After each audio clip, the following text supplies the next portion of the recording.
Imagine getting kicked out of the royal court by your own crush. Alan drops the coldest line possible while Liliana disappears into the night. He really just called her a common blacksmith and told her to get lost. Alan does not even look back as he slams the door. He is already flirting with Princess Celsia in the next room. The vibe shift is crazy as he goes from a cold-hearted hero to a total fanboy. Celsia is over there throwing major shade at the girl who just left. She laughs about how delusional Liliana was for thinking a hero would ever date a blacksmith. They are already looking for a replacement like she never existed. A fresh start at the local forge is cut short when Alan barges in complaining about the dust. This poor guy is shaking in his boots the moment he sees the hero standing there. Alan starts yapping about how this is the biggest honor of the guy's life. He pulls out a sword that looks way too expensive for a normal shop. Our boy has a bad feeling about where this is going. The task is finally revealed and it is a nightmare. He wants this random dude to repair the legendary holy sword. The blacksmith looks like he is about to have a heart attack just holding the broken weapon. This man immediately folds and says the job is impossible. Alan is not having it and brings up the previous blacksmith. He claims she handled these types of repairs like it was nothing. The blacksmith finally realizes what he is looking at. Every single blade in this shop is top-tier quality, something that should be straight-up impossible for a normal forge. These aren't just weapons, they are all worthy of being called holy swords. Alan just stands there while the dude has a meltdown over the master-level craftsmanship. It is not just talent, but the result of someone who bled for their craft. He admits that even with a lifetime of work, he could never reach this level. He realizes that letting her go was the biggest mistake Alan could have ever made. A master like Liliana is 1 in a million. Meanwhile, our girl is out wandering through the jungle. 3 days later, our girl finally makes it to the adventurer's city of Reston. Liliana is only 15, but she is already out here surviving on her own. She wanders through the streets with absolutely nothing to her name. All she wants right now is a warm meal and a place to sleep. Slumped against a wall in a dark alley, she finally hits her limit. A brief memory of happier times flashes by, and she wonders how things ended up like this. Born into a lower-class noble family, Liliana lost both her parents to a sudden epidemic. They reached out to her with their final breaths, leaving her all alone. Her father's last wish was for her to live strong and find her own happiness. At their funeral, she made a silent promise to do exactly that. Survival meant throwing away her noble title for good. Ironically, the one skill she once thought was worthless became her only lifeline, blacksmithing. She vowed to live a life her parents could be proud of from heaven. Despite the whispers calling her a pitiful fallen noble, she kept her head down and focused on being happy. That dream was shattered the moment Alan chose the princess over her. He made it clear he never cared for a girl who smelled like iron, leaving Liliana completely stunned. It hurts because he used to be so different. Back then, Alan was actually kind and thanked her for her work regardless of the suit on her face. He was the one person who never mocked her for being a female blacksmith. She worked herself to the bone just for him, realizing that those feelings were actually her first love. Liliana thinks back to the days when she considered Alan her first love, but that dream is shattered when Princess Celsia suggests replacing the court blacksmith. Alan shows his true face, calling her a suit-covered girl he can't stand to be near. He brags about how easy she is to control with just a little flattery. Alan catches her listening and doesn't even blink. Instead of helping, he has his guards frame her for an insult and sentences her to exile on the spot. Exiled and alone, Liliana huddles against a wall as the rain begins to pour. She can barely choke out the words that all she ever wanted was a happy life. The memory of Alan calling her a girl who smells like iron continues to haunt her. She looks down at her soaked clothes, realizing the rain is just going to make her dirty all over again. The cruelty of his words rings in her ears as she remembers him saying he was never interested in her. She breaks into a sob, wondering how her world fell apart so fast. Just when she thought things couldn't get worse, a group of shady guys surround her in the dark alley. She pleads for them to go away, but they aren't listening. These guys were laying it on thick, acting like they were just good citizens helping a girl in distress. Liliana was cornered, and their fake concern was making the situation way worse. She tried to stand her ground and told them to back off, but they just mocked her fear. They were not listening to a word she said and just kept closing in. One of them decided they had played around enough and suggested getting straight to the point. While she was spiraling, a voice from her past suddenly echoed in her head. A memory of being told to stay strong flashed through her mind while these creeps started grabbing her clothes. It was the worst possible time for a mental breakdown. Shadowed figures loomed over her while she silently begged for it all to stop. That voice kept telling her to find her own happiness, even though she was currently at the lowest point of her life. Liliana was basically ready to accept her fate, thinking this was just how her story ended. Right as things reached the point of no return, a sudden shout cut through the rain. A high-flying kick sent one of the creeps spinning as a new player joined the fight. This guy clearly has no patience for trash and started taking out the garbage right away. A blonde knight steps out of the shadows, looking like he just walked off a recruitment poster. He tells the creeps to let her go before calling them exactly what they are. The knight stays cool as he explains that he saw some suspicious shadows and decided to investigate. He calls them out for being the worst kind of men, which definitely hits a nerve with the thugs. He gives them a look that says they picked the wrong night to mess with someone. He asks if they really think they're getting out of this without a scratch, and the thugs are starting to realize they're in way over their heads. Instead of running, the guys decide to double down on their bad choices and charge straight at him. They scream for the others to get him, telling him to stop acting tough. The knight moves like a blur, landing a kick before dodging their clumsy attacks with ease. He takes them all on at once without even breaking a sweat. With one clean strike, he disarms the lead creep and sends his knife flying. Liliana watches from the ground, completely stunned by the blonde warrior who just saved her life.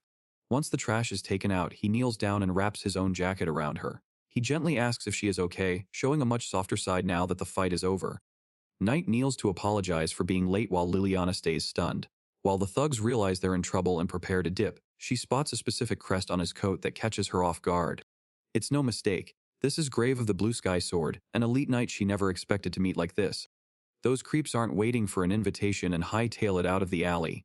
Grave yells for them to stop, but they've already vanished into the shadows. He sighs about the lack of security, mentioning they need to tighten up the local patrols. Liliana just watches him, still too shocked to say a word. Grave leans in to check on her. Her face heats up as she looks away and gives a tiny nod to let him know she's okay. He wraps his coat around her to keep her warm, even making sure it covers her legs. Liliana is baffled as to why a high-ranking knight would go this far for her. But then the atmosphere changes. Painful memories from her past suddenly resurface, and fear creeps into her expression. Grave, realizing his knight in shining armor routine might be overdoing it, Grave awkwardly offers to walk her home. Liliana instantly shuts him down, telling him to leave her alone. She has decided to cut everyone out of her life and figures he will eventually regret saving her. Grave does not even flinch at the attitude and just takes the rejection in stride. Liliana looks up, and can't believe the guy is still just standing there in the downpour. He casually tells her he was just waiting until she felt like moving. She asks why he is even trying, and he just drops the simplest line. He is not the type of dude who can just leave a girl alone in a spot like this. Liliana goes full tsundere and calls him an idiot for thinking his coat trick will work on her. She is strictly not about that damsel in distress life. She calls him out for acting tough in the freezing rain, but he just hits her with a smile and tells her his coat is thicker than it looks. He even thanks her for the concern, which leaves her completely speechless. Our girl tries to set some boundaries by telling him to stop being nice, but the mood is immediately ruined. Grave lets out a massive sneeze and tries to blame it on allergies while soaking wet. Grave laughs it off, claiming he is not actually trying to be the nice guy. Liliana sits there in silence, letting his words sink in. After a long awkward silence, Liliana finally mumbles a small thank you. Grave just hits her with a chill nod to keep the vibe relaxed. Grave introduces himself and asks for her name, which she finally gives up. Once the ice is broken, he asks her to explain what really happened. Once he hears the full tea, Grave absolutely loses it at how messed up the situation is. He is out here crashing out on her behalf while she just watches the show. Liliana asks why he is the one getting so heated over her life. Grave is not letting it go, calling out the hero for being a fraud and questioning the Holy Sword judgment. He looks at her with total intensity and says it is obvious why he is mad, because the whole thing is trash. He turns the question back on her, asking if she does not feel any type of way about it. His words finally hit home, and Liliana realizes she has been suppressing her feelings for way too long. She was so caught up in her own sadness that she never even realized she should be angry. The weight of every past insult and mockery of her status comes crashing back at once. Memories of people calling her filthy and looking down on her iron smell remind her of the life she just lost. Trying to handle it solo is not working out, and her body is quickly reaching its limit. She tries to brush it off, but her legs just do not have any fight left in them. Sensing she has nowhere left to go, Grave drops a life-changing invite to join his guild. It is a sudden pivot from their rainy encounter, but he is dead serious about it. He describes the Blue Sky Sword as a place for everyone, basically telling her she finally found where she belongs. It is not just some random group, but a massive organization where she will not feel out of place. The girl tries to back out of the offer, not wanting to turn her problems into his responsibility. She is still stuck in that mindset of not wanting to trouble anyone else. A loud growl from her stomach ruins the serious vibe and decides her fate for her. Grave takes that as his cue to skip the talking and just scoops her up. Things get incredibly awkward very fast, but he is not taking no for an answer while she can barely stand. He just hits her with the logic that she is way too shaky to be walking on her own. Grave drops down to give Liliana a lift, making her blush go into overdrive as she tries to act normal. He gets her settled on his back and confirms she is okay before heading out for real. Just as they start moving, the rain finally decides to pack it up and leave. The heavy clouds clear out, revealing a bustling town that is finally starting to dry off under the sun. With the weather cleared up, Grave turns back with a warm smile to tell her they have finally arrived. He welcomes her to their new home, and Liliana looks like she might just melt from the kindness. They pull up to the Blue Sky Sword headquarters, a massive 3-story building that is the heart of the city. The place is popping with people coming and going, proving this guild is the real deal.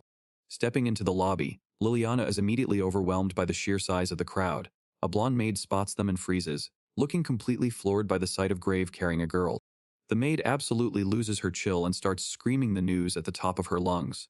She is making sure the entire building knows that the legendary Grave actually brought a girl home. The entire guild descends into a total frenzy, crowding the duo and throwing out endless questions about who she is.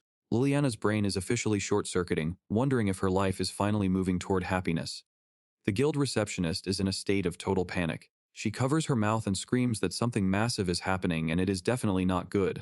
The entire lobby erupts in noise as word spreads like wildfire. Every guild member stops in their tracks to watch Grave walk in with a girl clinging to his back. News reaches the top floor of the headquarters in record time. A frantic member sprints through the building to report that their legendary knight just picked up a girl. The boss freezes mid-work and looks up with a sweating, stunned expression. He cannot wrap his head around Grave finding time for a girl while they are buried in documents. A quick trip to the main hall confirms the rumors for the boss. There is Grave, standing in the middle of the room with a girl, both of them drenched from the rain. The boss narrows his eyes at the soaking wet pair with a very suspicious look.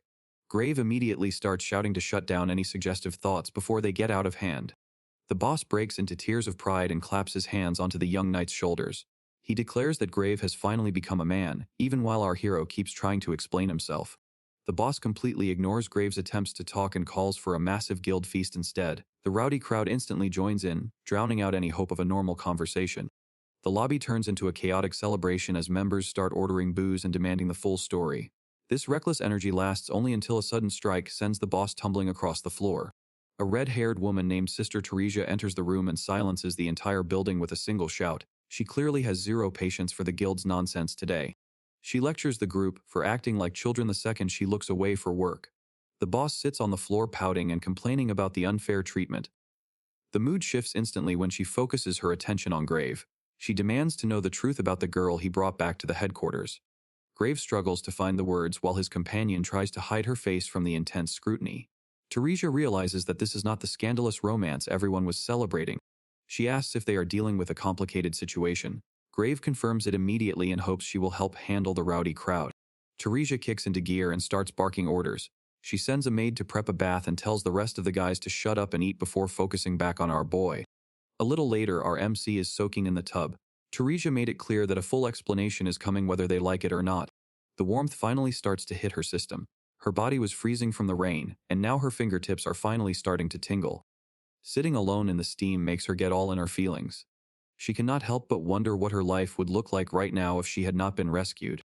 Getting dressed is a whole different struggle. She stares at the mirror in the cute outfit they provided, convinced that someone like her should not be wearing something so nice. The urge to disappear starts to creep back in while she walks the halls. She feels out of place and low-key wants to run away from this new life too. Before she can get too lost in her head, Grave spots her. He calls out her name with a smile, reminding her that she still has not even said thank you. Our girl finally steps out in that new dress, looking like a total princess. Grave keeps it casual with a quick compliment, leaving her completely stunned as he walks ahead. Liliana is absolutely malfunctioning right now, her face turning a bright shade of red. Our boy is completely oblivious, just wondering if he said something weird while she tries to find her words. Total density alert. She is low-key spiraling over how smooth he was while he just stands there, happy to help without a single clue. Time to meet the higher-ups. Grave leads her into the office to introduce the guild master Rigaldo and the vice leader Teresia. Teresia immediately apologizes for the chaos from earlier, keeping things professional. Rigaldo gives her a warm welcome, looking like the chillest boss ever. The two of them start bickering like an old married couple. Watching them go at it makes Liliana realize she had the guild power dynamic completely backwards. The mood gets serious as they all take a seat. Teresia asks for the full story, needing to know every detail before the guild can figure out what to do next. Liliana is spiraling right now, stuck on how to start her story. She feels like just a nobody without her noble title or her forge. The trauma hits hard as she admits she has lost everything. Seeing her struggle, Grave steps in to take the lead so she does not have to relive the pain. Our boy drops the full lore on the guild leaders, leaving them stunned. Teresia is not even surprised the kingdom would pull something so shady. The room goes quiet for a second while the weight of the situation sinks in. Grave makes his pitch, asking if she can crash at the guild since she has got nowhere else to go. Things get heavy when they mention their complicated history with the royal capital. If the kingdom is involved, this is not just a simple favor anymore. Liliana cannot believe they are even considering it. She expected them to hate her for where she came from, but they are surprisingly chill about the whole thing. Rigaldo gives the green light like it is the easiest decision ever. The vibe in the room instantly shifts as they all try to process how easygoing he is. Teresia decides they cannot just kick the girl out if she has nowhere else to go. She tells Grave he is officially responsible for her since he is the one who brought her home. She expects Grave to handle the situation just like he always does. Turning her attention to the guest, she double-checks to make sure she has the name Liliana right. Staying at the guild is not an issue, but the future is still a giant question mark. Teresia wants to know if the girl has any plans for what comes next. The weight of losing everything finally hits hard. Without a home or a job to return to, Liliana admits she is too overwhelmed to even think about her next move. Grave keeps the vibes low pressure and supportive. He tells her it is totally fine to take it slow and focus on settling her feelings before making any big decisions. Rigaldo teases the vice leader for being a total softie, and she does not take it well. She screams at him to get back to work just to hide how embarrassed she actually is. Grave offers to pitch in and help, but Teresia is not letting him off the hook. He tells Liliana to just do her best as her new life at the headquarters officially begins. Grave leads her to the dining hall where a spread is already waiting. Anna is hyped to see them and welcomes them with some fresh soup and braid. The maid tells her to dig in and Liliana gives a quiet thanks before finally taking a bite. It has been way too long since she had a real meal. The flavor hits her instantly and she cannot even hide her surprise. This soup is officially the best thing she has ever tasted.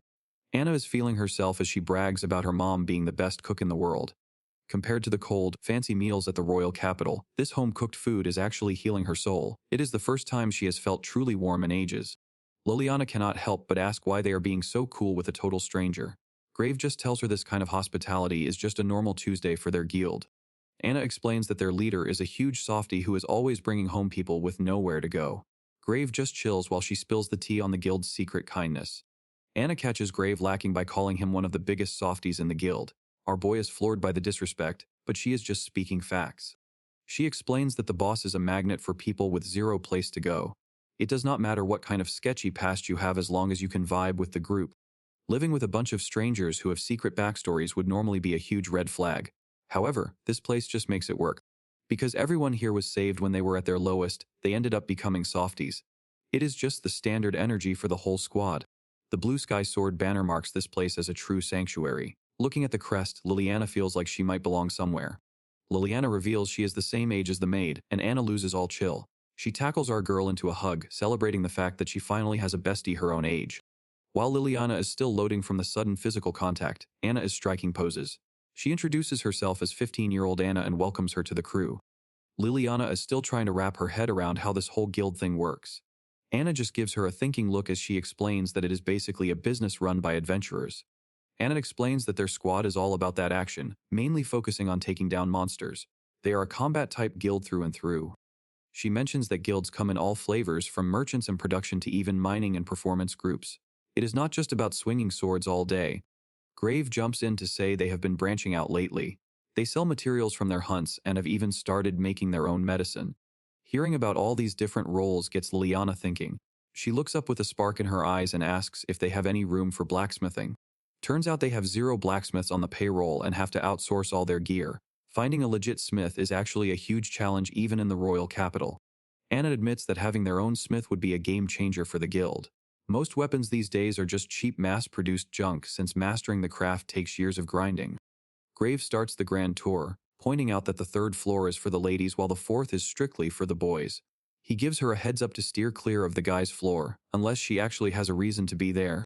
Without even thinking, he gives her a head pat and tells her to be careful since things can get wild around here. Liliana is caught completely off guard by the sudden move. Grave immediately goes into damage control mode, waving his hands and apologizing for the reflex. Meanwhile, Liliana is over there having a moment, realizing she didn't actually hate the gesture.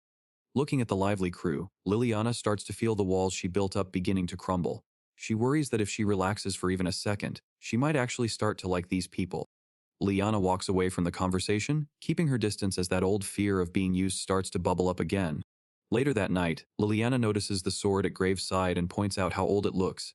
He just gives a small smile, mentioning he has been rocking this blade for a long time now. When she asks if the guild handles the repairs, Grave admits he's been trying to DIY the maintenance lately. He doesn't want to be a burden on the guild's budget, but his trial and error approach is definitely a struggle. Grave unsheathes his blade, showing off the chipped and worn edge. Even with the damage, he gives a warm smile, admitting it is precious to him, and he has no plans of letting it go. Seeing his dedication, Liliana is visibly moved. She realizes he is willing to put in whatever extra effort is needed just to keep this specific sword by his side. Although the blade itself is in rough shape, the rest of the sword is perfectly maintained. Every scratch has been polished with care, proving just how much he respects his gear. Memories of her past resurface, contrasting the hero who trashed his weapons with the man who saved her. Grave is nothing like the arrogant warrior who treated gear like disposable junk. Liliana is still trying to find her footing, unsure of where her path leads or what the right move is. She looks over at Grave standing by the window and finally finds the courage to speak. Standing tall on the stairs, she makes a bold offer. Liliana wants to do what she can right now and asks if he will finally let her reforge his blade. Liliana is finally catching some serious rest in her new room at the guild. Anna has to step in and try to wake her from the deep sleep. She snaps awake with the most relatable look of horror ever. The realization hits that she has completely overslept. Pure chaos follows as she looks at the clock. It is already noon, and she totally missed the time for her meetup with Grave. Anna is treating this like a major fashion emergency. She is trying to pick out a cute outfit for our girl, even though the clock is ticking.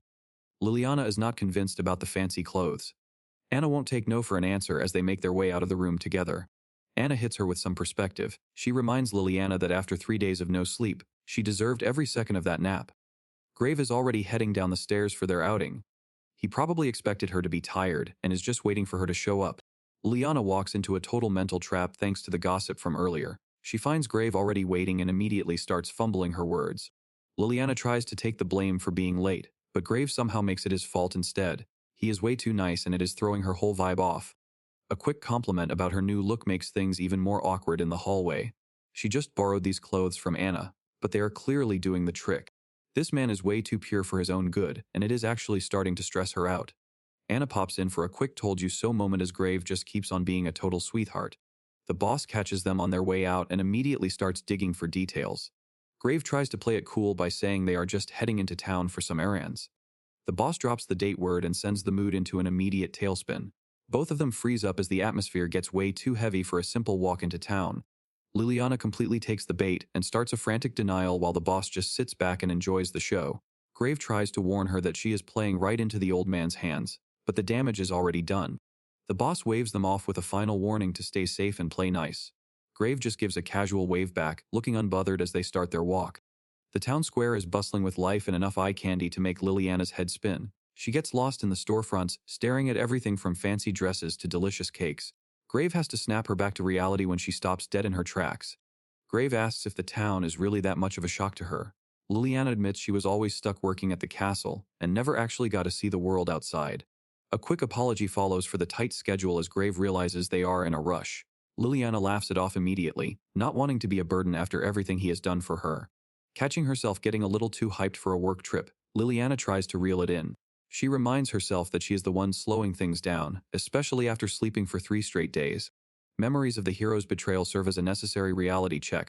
She decides right then that she is not going to let herself get caught up in the moment or misunderstand the kindness she is receiving. The mood shifts when Grave looks back at her with a serious expression. A promise for a proper tour next time catches her off guard. Grave reaches out with a casual smile. Next time it will be a date, it is a promise. Liliana can only stare back, her face turning bright red at the sudden boldness. They arrive at their destination just as Liliana starts yelling at him to stop being so smooth. This man is a natural flirt and his casual confidence is actually starting to stress her out. The air inside is thick with heat and the sound of hammers on steel. Grave explains that this storefront doubles as a workshop for a production guild they partner with. Meeting the man behind the metal, a blacksmith named Doga, he looks up from his work with a grunt of recognition. Oh, if it isn't Grave. Doga mentions he just finished a repair and asks what brings him back so soon. He notices Liliana and teases Grave about getting bold, but our boy just brushes it off to focus on business. Drawn to the massive rack of weapons lining the wall, Liliana asks Doga if he really made every single one of them himself. While Doga is impressed by her keen eye, Grave is just plain confused. He asks if having all these weapons is even that big of a deal, earning a quick jab from Liliana. Liliana geeks out over the massive weapon collection and gives the old man his flowers. She knows it takes a whole career to master this many different blades. Doga is a total sucker for flattery and agrees to help them immediately. Grave takes advantage of the good mood and asks if they can use the forge for a bit. The master blacksmith is a bit confused. He knows Grave does not have a single crafting bone in his body. Our boy just points to Liliana and clarifies that she is the one taking over the forge. A girl blacksmith is a rare sight in this world. Liliana does not let the attention get to her head and introduces herself with a polite bow. One handshake changes everything. Doga is sweating because he can feel the raw talent radiating from her hands. Now the old man is curious and offers the shop for free if they let him stick around and watch. Grave plays it safe and asks Liliana if she is okay with an audience. Doga is officially shook. He knows he is witnessing a once-in-a-lifetime talent. Liliana just ignores the hype and focuses on getting her gear ready for the fire. Liliana pulls on her forging gloves and locks in "I will begin." Grave gives her the green light while she tries to keep her nerves under control. She grips the hilt, feeling her anxiety turn into pure focus. The workshop is thick with humid heat and the heavy smell of burning iron. Even the air has the distinct taste of soot. For her, this place is more comforting than a soft bed. Standing in the middle of the forge, she realizes she really is a blacksmith at heart. Grave casually hands over a chunk of metal he was using as a paperweight. Doga is absolutely stunned to see high-grade tamahagane being treated like common trash. Both blacksmiths are roasting our boy for his lack of common sense. They cannot believe he was using legendary materials as simple room decor. Liliana is mesmerized by the quality of the steel. It is the purest tamahagane she has ever seen in her life. Reforging a legendary blade in a single day is usually impossible, but the choice of high-grade steel makes sense for this katana. Our boy Grave thinks smithing is just a bit of sharpening. He has zero clue how complex this actually is. Liliana shuts him down fast. Reforging isn't a quick fix, it is a complete reconstruction of the blade. She starts the process, heating the metal just enough to make it glow red. Her temperature control is so perfect it leaves the old master speechless. Into the water it goes. The sudden cooling shatters the brittle parts, leaving only the purest material behind. Metal fragments fly everywhere as Grave watches his weapon fall apart. Doga tells him to chill, noting that her technique would make every other blacksmith jealous. Time to select the perfect fragments for the final weld. Every piece is carefully inspected before it makes the cut. Liliana is putting in some serious work. She keeps folding and hammering that metal like her life depends on it. Doga is losing his mind watching her. He notes that she is removing more impurities in one fold than most smiths do in dozens. This blade is basically going to be unbreakable. The old man is sweating. When he finds out she is only 15, he realizes her talent is completely cracked. She has reached a level of skill that most blacksmiths only dream of. Doga is starting to wonder what her deal really is. Seeing her so locked in, Doga decides it is best to stay out of her way. Grave just watches from the side with a proud smile. Our boy is just sitting there thinking about how cool she looked while working. She sets the finished sword down and catches her breath. It is finally done. The old master is straight up weeping, declaring that she is a generational talent. Grave gives her props for the work, and she hands over the blade as a token of gratitude for saving her. He accepts the gift and asks for the green light to finally see the steel. Drawing the blade causes the whole room to feel the shift in quality. Doga is losing his mind, claiming this weapon is on the same level as a legendary holy sword. Grave stares at the edge, realizing he could take down anyone with this. Doga just watches from the side, speechless. The old man immediately tries to make a deal for it, but our boy isn't selling. Not even his entire fortune could change Grave's mind. He gives a gentle smile, making it clear that a gift this personal is priceless. Grave declares that he will treasure this blade more than anything because she made it for him. He is officially locked in with his new gear. The old master tries to poach her on the spot, offering her a job at his forge since she is not a guild member. Liliana is caught off guard by the sudden career shift. She considers the offer for a second, but Grave shuts it down before she can even speak. He makes it clear that she is staying with them as his guest, not some employee. The word guest really messes with her head, leaving her feeling strangely disappointed. She walks off alone, wondering why her heart feels so heavy despite his kindness. Night falls over the city while she keeps spiraling over her place in this new home. Back at the headquarters, the energy is through the roof. The boss greets them with a serious look, announcing that a major request just came through while they were out. The whole guild is ready for war as they prepare for a dragon subjugation. They are moving out tonight, and the vibes are intense. The sun has gone down, and the guild headquarters is glowing with life as the victory party officially kicks off. Everyone raises their mugs high to celebrate the successful hunt and the safe return of every single member. The boss is living for the hype, loudly bragging to the entire room about how Grave sliced straight through the dragon fire. The veteran members cannot wait to see the boss back on the front lines. He is clearly feeling himself and says this is exactly where he belongs. As the guild members shout for more stories, Grave slips away from the crowd to catch his breath in a quieter spot. Liliana teases him about his newfound popularity, but he just asks to sit down and gives her all the credit for the win. Later that night, the guild is a ghost town while the fighters are away. Liliana is wandering the empty halls with a lantern because she is too restless to sleep. She hears a suspicious noise and heads down the stairs to investigate. She finds someone curled up on the floor in pain and asks if they are okay. The person on the floor turns out to be Anna, and both girls are equally shocked to run into each other. Liliana asks if her butt is okay after the tumble, but Anna brushes it off and wonders why she's wandering around. Anna gets a suspicious look on her face and leans in to whisper, sensing that something is definitely up. They decide to hang out at the bar since neither of them can get any rest with the guild so quiet. Anna admits that whenever things get like this, she can never sleep because she's too busy worrying about everyone. Liliana realizes her own nerves might be coming from the same place, but her thoughts are stuck on Grave.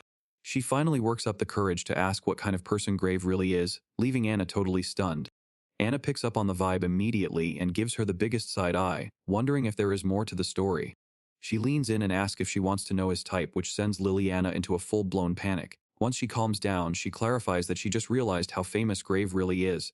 It turns out our boy is known as the ultimate ace of the Blue Sky Sword.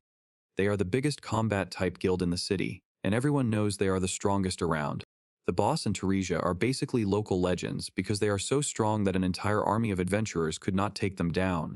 It is hard to believe since they are usually just chilling at the guild, but even now, Teresia is busy keeping the boss in line with a kick.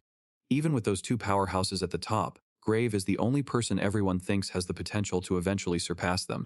Anna drops the tea, claiming Grave's sword skills are so cracked they might even surpass the boss. Liliana is all ears, realizing her savior is basically a walking cheat code. Hearing that he is an absolute unit gives Liliana some much-needed peace of mind. She decides he is definitely going to be fine while Anna watches her, low-key impressed by her sudden confidence. But even with the high praise, Anna's anxiety immediately hits a breaking point. She is still worried sick about everyone on the mission, and no amount of hype can calm her down. Liliana reaches out across the bar to comfort her friend, giving her a gentle reminder that everything is going to be okay. It is a quiet moment of bonding while the rest of the guild is out risking it all.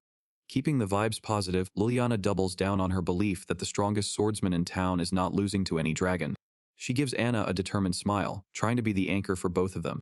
The adrenaline finally starts to wear off as Liliana lets out a massive yawn, which Anna immediately calls out for being too cute. Liliana tries to play it off, but it is clear she is running on fumes at this point. Looking at Anna, Liliana realized that since the maid had been with the guild for so long, her anxiety was on another level. For her, this was not just a mission, it was family on the line. Anna offers to let her get some shut-eye, but Liliana is not ready to call it a night just yet. She is happy to just hang out with her new best friend for a while longer. Liliana worries about being a burden, but she knows Anna is the type of person to welcome her with open arms no matter what. Seeing her friend so happy makes all the stress melt away. Anna is touched by the support and decides to channel all that nervous energy into her cooking. She is planning to level up her kitchen skills so much that the squad won't even recognize the menu when they get back. The two of them spent the rest of the night talking until they finally passed out. It was exactly the kind of bonding session they both needed. Later that night, Liliana starts deep diving into her own thoughts. Seeing someone her own age working so hard has her questioning what her own path forward is supposed to look like. With the main squad away on their mission, Liliana has nothing but time to reflect on her life. She spends her days looking out the window and trying to find some real answers. Elsewhere, the elite team is already deep in the wilderness. They have officially left the safety of the guild hall to hunt down the dragon. 2 days of trekking through the rocky wasteland later, the team finally reaches the heart of the territory. Boss stops to inspect the terrain while his scout points out massive markings in the stone. Deep gouges in the rock confirm that their target has been here recently.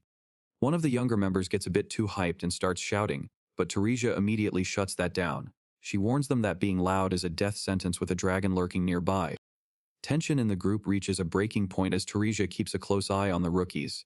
She can feel the pressure mounting and signals that the beast is right on top of them. A massive shadow suddenly sweeps over the valley as the beast reveals itself from the clouds. Everyone scrambles for cover and tries to get into formation as the monster descends. Boss confirms the plan with Grave before they jump into the fray. The veteran knight accepts the pressure and readies himself for the opening move. He attempts to draw the focus of the beast, but the dragon is way faster than he expected. It ignores his strike and unleashes a blast of fire directly at Grave. Grave ignores physics and slices right through the dragon fire. Everyone watching is losing their minds. Mid-battle, he realizes something is different. He is not even scared anymore. The veterans are stressing because dragon scales are way tougher than copper. Hitting a joint is practically a 1 in a million shot. A flashback shows Grave at the guild gates. He is feeling a level of confidence he has never had before. Lyanna listens as the team worries about the vanguard. Leading a dragon hunt for the first time is a huge risk. Grave stares at his new blade and asks the real question. He wants to know if this sword can actually cut through a dragon. The blacksmith just laughs in his face. He tells him it is a good blade, but it is definitely not a holy sword. She catches him right before he charges back, and just to say his name, he pauses, giving her his full attention for one last moment. He readies the sword for the legendary IAI strike. She gives him the final push he needs by telling him he can. The dragon armor is useless against that legendary steel. One clean swing divides the monster from its life. The earth trembles as the beast lets out its last roar and crashes down. The rest of the guild is left speechless by the raw power on display. Back at the guild hall, the celebration was popping off as everyone toasted to a job well done. The boss was doing the most, shouting to the whole room about how Grave basically turned a dragon into a meme. Grave just stood there looking totally over the hype. As the crew kept the vibes high, Grave decided he had enough of the spotlight and moved to the back of the room. He found Liliana sitting alone on a bench, looking a bit out of place in the rowdy crowd. She looked up and noticed him before he even said a word. He straight up thanked her for the sword, admitting it was the only reason he survived. He brushed off the popularity and asked if he could take a seat. Liliana was just glad everyone made it back in one piece. She mentioned how Anna was losing sleep from worry, but Grave just shrugged it off as par for the course. Sitting there together, the vibe got a little more personal. He looked right at her and asked how she was feeling about everything. Grave leaning in on the bench, dropping a heavy question. He wants to know if she was actually stressed for him while he was away. Our boy starts panicking and apologizing for making the vibe weird. Liliana cuts through the awkwardness, admitting she really was worried about him. She doubles down on her answer, looking away with a serious blush. No cap, she was definitely in her feelings. Grave just laughs it off, leaving Liliana totally annoyed with his reaction. He looks back at her with a smug little smirk. He gets serious for a second while looking at his sword. Standing in front of that dragon was nothing because this blade makes him feel invincible. Total main character energy. He knew from the start that losing was basically impossible. Grave admits that without her help, he probably would have folded under the pressure. Liliana is more curious about the dragon's actual scale, and he confirms it was massive. Grave trolls Liliana with a drawing of a dragon big enough to swallow the whole guild all in one bite. After she panics, he laughs it off and admits the beast was still massive, even if it was not quite that big. He gets serious for a second, admitting he would have been cooked without her sword in a high-stakes mission where lives are on the line. He looks her in the eye and tells her she was right about everything. Our boy admits he used to feel powerless, but now he is out here slicing through dragon fire with ease. He calls Liliana amazing, leaving her completely stunned by the praise. The idea that her blacksmithing could actually erase someone's fear and doubt is something she never even dreamed of. It is a total mindset shift for her. Since her sword did all the heavy lifting, he insists the dragon victory belongs to Liliana too. No cap, he is giving her all the flowers right now. Grave tells her to stand a little taller and finally give herself some credit. He is really out here being the ultimate hype man. Liliana spirals into a memory of nobles calling her useless back when she was just a kid. She spent her whole life believing she was powerless because of them. Back then, she had to lean on her skills just to survive. Blacksmithing was the only thing she really had left in her life. But once that was stolen from her, she just gave up on herself. Everything changed when Grave showed up and told her he wasn't even trying to be nice. He really recognized her as a girl who was just fighting to live. She never dreamed she would actually feel proud to call herself a blacksmith. After thanking him for the courage, she wipes away the tears and asks for a moment of his time. Liliana gets real about her future. She admits she has been soul-searching while everyone was away, trying to find her own path. She has not figured it all out yet, but she is definitely getting close. She is putting her pride on the line for a chance to belong. Her plea for a little more time is the most honest she has ever been. The boss does not even sweat it and gives her the green light immediately. The whole guild erupts in cheers, claiming that having a top-tier smith around is the kind of morale boost they needed. Grave's simple reaction makes all her uncertainty melt away. They are not just being nice, they want her around. It is a wholesome moment as the crew crowds around her. No matter where she turns, she realizes this guild is filled with genuine, kind people. The boss tries to start the party and orders more drinks, but Liliana is not having it. She refuses to be a moocher and insists on pulling her weight with guild work. She knows her only real talent is blacksmithing. Teresia steps in to back her up, realizing that working is the only way she will feel at ease. The boss makes it official. He points her out and declares Liliana as the guild's temporary exclusive blacksmith.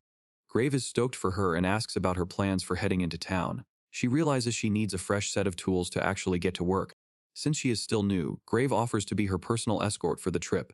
Our girl is totally caught off guard by the invite. He hits her with the smoothest line yet, saying they will schedule the actual date for another day before wishing her good night. He even grazes her hand on the way out. Total system overload. Liliana is left clutching her face in a blushing mess while Grave just casually strolls away. Later that night, she is wide awake and cursing him for the lack of sleep. She wakes up determined to crush it and gets herself hyped for her first real day. No more guest status, she is the guild blacksmith now. She marches down the hall and kicks off the morning by bursting into the room to greet Grave. Grave points out how much she has changed since he found her in the rain. She is completely caught off guard by the observation. A soft look follows as he tells her she finally looks like she's alive again. Smiling to herself, she knows her entire world changed the moment she met him. This guild has become a true home filled with actual friends and a real future. Just as she wishes this peace could last forever, a voice from the shadows shatters the moment. The trauma of her exile comes rushing back the second she spots a familiar figure in the crowd. Alan stares her down with a malicious grin, mocking her for trying to hide in this city. Liliana stands paralyzed as the ghosts of her past catch up to her in the middle of the street. Alan looms over her with a sickeningly sweet, demonic grin that makes her blood run cold. She can barely choke out his name as the trauma of her exile floods back in an instant. Grave finally touches back down with the supplies, apologizing for being late because his sister is a menace with the errands. He stops dead in his tracks though when he notices Liliana just standing there like a statue. We're taking a hard pivot into Grave's backstory, back to a time before he ever picked up a legendary blade. Turns out, even as a kid, he absolutely hated the feeling of being left alone. The memory hits hard as he thinks about how much it stings when someone just disappears. It's a total vibe shift from the usual guild energy as we see the trauma behind his chill personality. Back at the royal castle of Crontland, a young voice is desperately screaming out for his father. The tension is high as the kid races through the fortress looking for his old man. Enter Prince Grave, a tiny ball of energy reaching out with pure excitement. Even with the maids trying to hold him back, he just wants his dad to see whatever he's found. The king is actually super chill about the noise, telling the maids that being lively is a top-tier trait. He's not even mad about the interruption during his official royal business. He asks Grave if he wants to grow up to be a cool, dignified man one day. Grave is all in, declaring he'll be a cool adult starting tomorrow, even if his 6th birthday is the only thing on the horizon. This is Crontland, the land where Grave was born and raised. It was a modest and peaceful place, barely a quarter the size of the royal capital. Our boy was just a tiny prince back then, wandering the halls on his birthday. He starts to get a weird vibe though, wondering why everyone is so quiet. He figures they must be planning a surprise party. In that case, he will just walk right in and see what is up. The reality is way darker. Nobles blinded by power staged a coup, turning the peaceful castle into a graveyard. Because his father treated everyone equally, it made killing him easy. Grave stands paralyzed as he watches his father take his last breath. He is told to go and live, a heavy burden for a 6-year-old. Just like that, his father, mother, and brother are gone. The birthday surprise he expected turned into the most traumatic day of his life. He can barely process the horror before the screams finally break through. He turns and runs as fast as his small legs can carry him. Grave remembers the promise he made to his father back when everything was still peaceful. He told him that once he finally turned 6, he would become a cool and dignified man. After the tragedy took everything, he made a silent vow to survive no matter what. Years passed and he eventually started traveling with Teresia while trying to find a new purpose. Life on the road was brutal, and there were days when he wouldn't even speak or eat. Teresia had to stay on his case constantly just to make sure he didn't give up on himself. He admits he was nothing close to cool back then. He was just a traumatized kid hiding in corners, trying to escape from a world that had abandoned him. Back in the present, seeing the way Liliana is being treated brings all those old memories rushing to the surface. It reminds him of the exact moment he decided to step up and be the man his father expected. Their peaceful shopping trip comes to a screeching halt when a familiar voice calls out her name. Alan stands there looking completely unimpressed and asks if our boy actually knows who he's hanging out with. Liliana is paralyzed with fear as her past finally catches up to her. Grave noticed her shaking and reached out, asking if she was okay. Liliana could barely whisper his name as the color drained from her face. Our boy stared back in shock, his eyes widening as the weight of the situation hit him. Tears filled Liliana's eyes as she muttered about needing to go back. Alan did not care and just looked down on the entire town, mocking the locals as filthy commoners. Grave stood frozen in disbelief, unable to process the sheer arrogance of the man before him. With a smug grin, he introduced himself as Alan, the hero. He even had the nerve to thank them for looking after his personal blacksmith. This dude made it clear that a dirty place like this was beneath him, and he was only there to reclaim his property. Grave barked back in confusion, demanding to know why this was happening so suddenly. He waved his hand dismissively, admitting he did not even want her back, but the king demanded her skills. Since it was a royal order, he claimed he had no choice but to show up and retrieve her. Alan turned to walk away, telling everyone not to bother him anymore. Liliana watched him, realizing with horror that he did not think he had done anything wrong after everything he had put her through. Suddenly, Alan reached out and snatched Liliana's hand, his grip feeling like heavy chains around her wrist. Graves' voice finally broke through the tension as he told him to wait. Graves stands his ground and makes it clear that she is not property. He tells this guy he cannot just demand she comes back. Alan gets right in his face and asks who he even is. He completely ignores the mention of the guild and just tells Liliana it is time to leave. The hero actually finds it funny that she found a new job. He tells her it was nice while it lasted, but she needs to say her goodbyes to these people. Our boy is not having it and tells him to stop deciding things for her. She has not given him an answer yet. Alan looks back with a cold stare. He tells Grave that he is the one who is mistaken about how this works. He points a finger to drive his point home. This is a direct order and not a request. He claims she belongs to the kingdom of humanity, so they have the right to manage her. He commands her to move out once again. Liliana is paralyzed by his words as he asks if she is still upset about the past. He sighs and calls her a troublesome woman for holding a grudge. Alan says he is not thrilled about the idea, but he will acknowledge her as his mistress if she insists. He acts like he is making a sacrifice for her. Alan tells her it is a miracle for a blacksmith to be with a hero and tells her to understand her place. Grave is shouting for him to move his hand right now. Alan tries to play it off as a joke, but Grave is done. He pulls Liliana back to his side and tells the guy to stop messing around. Our boy has heard everything about this guy's behavior from Liliana. He is disgusted that Alan treated her like trash and now expects her to be his mistress. Grave stares him down and declares that he will never forgive him. Alan just brushes it off, asking why he is so angry when it does not involve him. The hero just smirks and gives a simple confirmation. He starts laughing with his hand over his face as if he just realized something. Alan gets right in his face with the ultimate call-out. He smirks while asking if our boy has actually fallen for the blacksmith girl. The hero can't believe his ears and assumes it is all a joke. Grave just stares back, not flinching for a second. Liliana tries to shut the conversation down, but the confession is already out there. Our boy doubled down and says it for the world to hear. He starts listing off exactly why she is top tier. Her dedication and honesty are what really got to him. The weight of his words hits her hard as he describes her drive to keep moving forward. He admits his initial pity turned into something much deeper. A quick flashback shows a young girl reaching out to a lonely kid. He wishes his younger self could have seen how bright she shines. It is clear she would have been his total hero back then. The memory of her strength is just that powerful. Alan bursts into laughter at the confession. He mocks Liliana, calling her a filthy woman who reeks of iron and blood. He even has the audacity to invite our boy to the royal castle like it is some big favor. Grave tells Liliana to stay back. He sighs realizing this guy is a total lost cause. It is clear that Alan is nothing more than a fool. Our boy draws his blade with enough force to crack the stone floor. Alan just watches, asking if Grave has completely lost his mind. Alan starts glazing himself, reminding everyone that he is the only hero who can defeat the Demon King. He acts like his supreme holy sword makes him untouchable. Grave just looks him in the eye and asks, "So what?" The townspeople are freaking out about a duel between Grave and the hero. Liliana is shaking with worry, but Grave stays cool. He tells her it is going to be alright. He tells her to just watch. Liliana can only stare in shock as the tension reaches a breaking point. Grave stops to ask if the hero is wearing armor made by Liliana. Alan just scoffs, saying he would never wear gear made by a delusional woman like her. He claims he had a new set forged because his old one was too filthy. Grave stays silent while the hero enjoys a smug moment. Alan claims it is a huge relief to hear that. The two finally clash with enough force to shake the air. Alan starts yapping about being the chosen one while raining down strikes. He claims his holy sword Zephyr puts him on another level.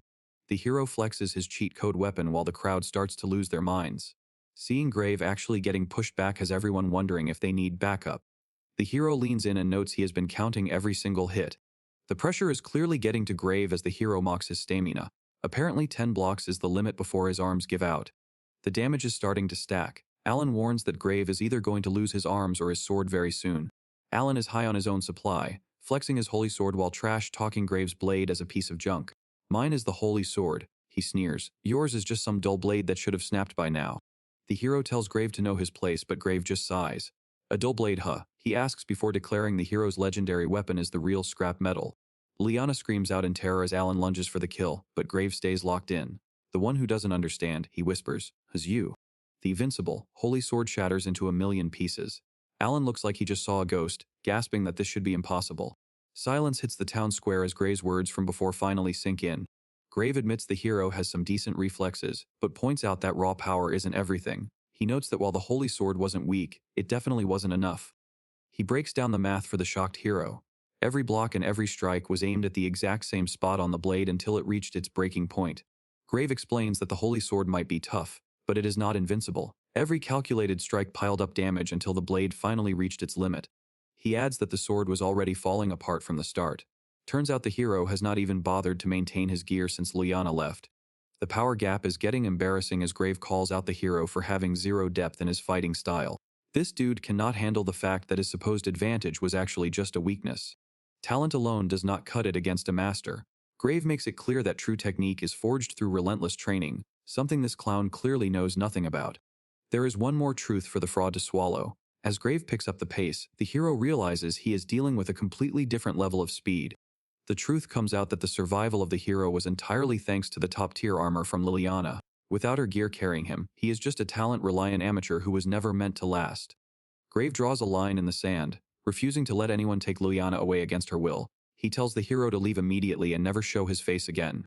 Alan tries to laugh it off, but Grave shuts him down by questioning his choice of words. This sends a wave of panic through the hero as he struggles to find a comeback. Alan plays the authority card, claiming he is here on the orders of the king. Grave is not buying the act and asks if a true hero would hide behind a crown. The tension spikes as the threat of an actual war is tossed onto the table. The guild leader finally steps in, noting how interesting the conversation has become. The rest of the crew arrives to back up Grave, making it clear that the hero is now severely outnumbered. He introduces himself as the master of the blue sky swords and the man who actually runs this town. He calls out the hero for trying to steal their newest member, and the vibe turns dangerously cold. The boss shuts down any further debate, flatly stating that the girl is their comrade and the opinion of the hero does not matter.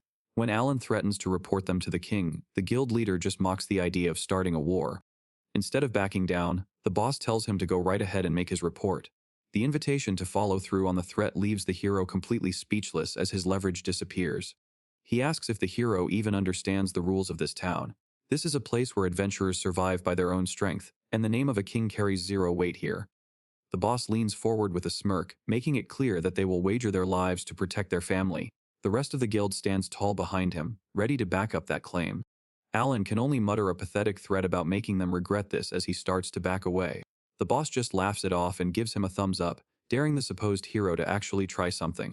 Later on, Liliana realizes she does not have to hesitate anymore, because she finally has people to light her path. While she enjoys the sentiment, Teresia notices Grave is injured and gives his arm a rough squeeze, sending him into a world of pain. Back at the guild, the rowdy crew is already thinking with their stomachs as they head in for a meal. Liliana hangs back in the doorway, clearly still feeling the weight of the day's drama. Unable to keep it in, she drops into a deep bow and offers a heartfelt apology for all the chaos she brought to their doorstep. She is genuinely convinced that her presence is just a magnet for trouble. Standing in the middle of the hall, she repeats her plea to the entire room, her voice trembling as she waits for their judgment. The vibe is heavy while everyone just stares. Instead of the cold shoulder, she gets nothing but warmth as the boss and Anna step up to set the record straight. The crew is not having any of that guilt trip, pinning the entire mess on that clown of a hero where it belongs. Liliana is not convinced yet, worrying that the hero's threats might actually spark a full-blown war against the guild. The thought of her new family getting hurt because of her exile is eating her alive. Seeing her spiral into more self-doubt, the boss just watches her with a look of pure confidence. Liliana realizes they are too kind to blame her, and that loyalty only makes her feel more responsible. Sensing the mood needs a lift, the boss pulls his people in for a big laugh, promising that everything is under control. It is the ultimate dad energy move. The crew starts wilding out, making it clear they are not even a little bit scared of some kingdom. The boss laughs it off, claiming the royals do not have the guts or the resources to actually step to them. Teresia steps in to quiet the room, looking Liliana right in the eyes. She makes it clear that nobody here is looking for an apology. With an arm around the girl, Teresia gestures to the rest of the rowdy crew. There is something else they would much rather hear from her instead. Liliana takes a breath and offers a heartfelt thank you to everyone for having her back. It is the first time she has felt like she belongs somewhere. Looking around at the faces in the room, she realizes she spent her life alone with nothing but iron for company. She was always too scared to let anyone in, because she did not know how to handle her own feelings. Those days of playing it safe are over. She calls out to Rigaldo as she clenches her fist, finally ready to say what is on her mind. Standing tall, she asks if they will let her join the guild for real. She is done just being a temporary helper and wants to be part of the family. Liliana stands tall before the squad, her voice finally steady as she makes it official that she wants to be their comrade for real. She admits that seeing them risk everything for an outsider inspired her to be just as brave. The boss just nods, finally seeing the fire in her eyes. The boss immediately starts the teasing, asking if she is really just staying because of her crush on Grave. Liliana completely loses it, screaming that he has it all wrong.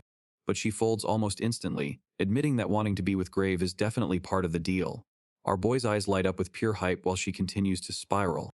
The rest of the crew just sits back and watches the drama, telling the boss to quit teasing the new couple.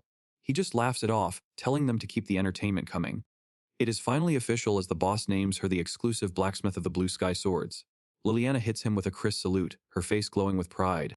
A promotion this big calls for a feast, and the boss is already breaking out the good stuff. Grave is just worried about the bill while the rest of the guild starts wilding out. Teresia is not taking no for an answer as she pops open a bottle of wine with a wink. The whole guild is already turning up downstairs, and Grave knows she is just looking for any reason to start drinking. Morning hits different after a massive guild party. Liliana slowly wakes up to the sound of a bird chirping on her windowsill as the sun pours into the room. Sitting up in her new room, the vibe finally starts to feel real. She is officially part of the squad now and has a place where she actually belongs. Downstairs is already pure chaos with the guild members scrambling for their morning meal. Anna is in full manager mode, making sure everyone eats their breakfast and gets ready to work. Anna spots our girl and promises to bring over some food while the rest of the guys bicker at the table. Liliana scans the room looking for Grave, wondering if he is still passed out from last night. Our boy Grave appears with a casual smile that catches her off guard. He asks if she was looking for him, and she tries to act cool while her face turns bright red. They spend a quiet moment catching up on their plans for the day before heading out. Liliana is off to the forge to help Doga, while Grave has a few missions of his own to handle. Grave just smirks at how packed his schedule is for the day. Liliana realizes she won't be seeing much of him until later tonight. A quick promise to come pick her up later changes the whole vibe. The gesture has our girl glowing with happiness as she watches him walk away. Catching her off guard, Grave asks why she looked so depressed for a second. She immediately goes into full denial mode and starts waving her hands around to hide the embarrassment. After finishing up the supply run, Liliana apologizes for taking up so much of his morning. Our boy just keeps it real, admitting that being with her actually makes him happy. Watching him head off, she can't help but realize just how high-rank Grave really is. Her reaction shows she's falling for him way harder than she expected. Word about her elite craftsmanship is already spreading through the streets. Grave warns her that some powerful people might be looking for the person who made that dragon-slaying blade. The warning is clear to stay at the workshop and avoid going out solo for now. She gives him a heartfelt promise to wait for his return before they part ways. Liliana locks in and gets ready to tackle the day. A quick wave goodbye and she is off to the forge. The grind is real and the to-do list is already piling up. She is focused on the bag and opening her own shop one day. She catches a stray from the old blacksmith for calling him master. Until her skills are peak, she is going to keep putting in that work. Grave pulls up to the workshop but finds the place looking like a ghost town. He starts looking around for any sign of life. Our girl is completely locked in until she realizes Grave is standing right behind her. The awkward silence is heavy as she wonders why he is just staring at her. She pulls out a special thank you gift that she reforged from his old blade. Even though it is not finished, she wanted him to have it.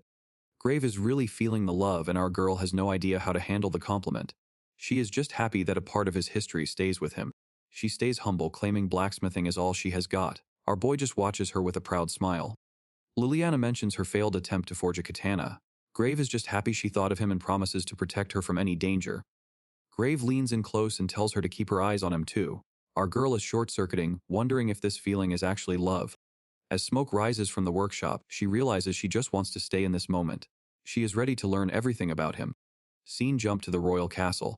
Things are getting messy as the people of Reston officially refuse to cooperate with the crown. Alan is absolutely fuming, shouting about how they harmed a hero and stole the royal blacksmith. He is trying to rally the royals to strike back. The king listens to the hero's rant but warns him about starting an internal conflict. They have bigger fish to fry before the Demon King's army makes a move. The king shuts down the drama, making it clear that internal beef is a luxury they cannot afford. They have bigger problems to worry about now that the Demon King's army is actively seizing their territory. Alan storms into the room, complaining that nobody is giving him the respect a hero deserves. Princess Celsia welcomes him back with a devious smile, clearly having her own plans for the frustrated warrior. She does not waste any time bringing up his failed trip to see the blacksmith. Alan tenses up immediately as she pokes at his fresh wounds. Just the thought of that day makes him physically ill. He snaps at her to drop the subject before he loses his cool completely. He is fuming over the fact that he was humiliated by people he considers insignificant. The blow to his ego is eating him alive. Celsia plays the voice of reason, advising him to keep his hero persona intact for the public eye. Alan loses it, screaming that he is perfectly calm while blaming everyone around him for being useless. Our boy turns his rage on the princess, calling her father a failure for the current state of the kingdom. He demands she take responsibility for the king's mistakes, leaving her completely stunned by his audacity.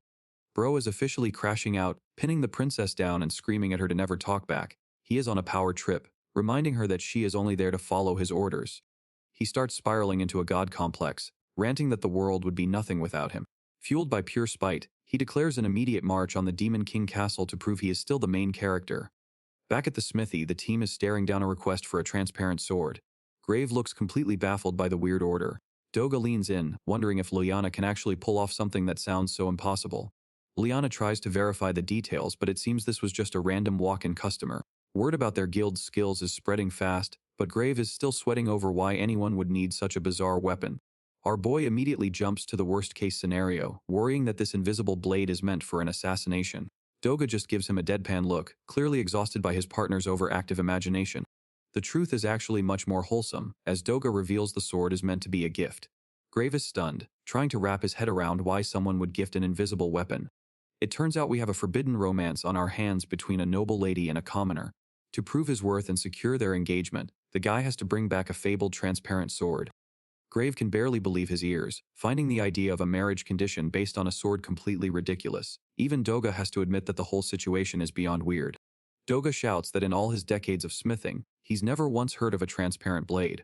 Grave agrees, noting that the family probably set an impossible condition just to get rid of the guy.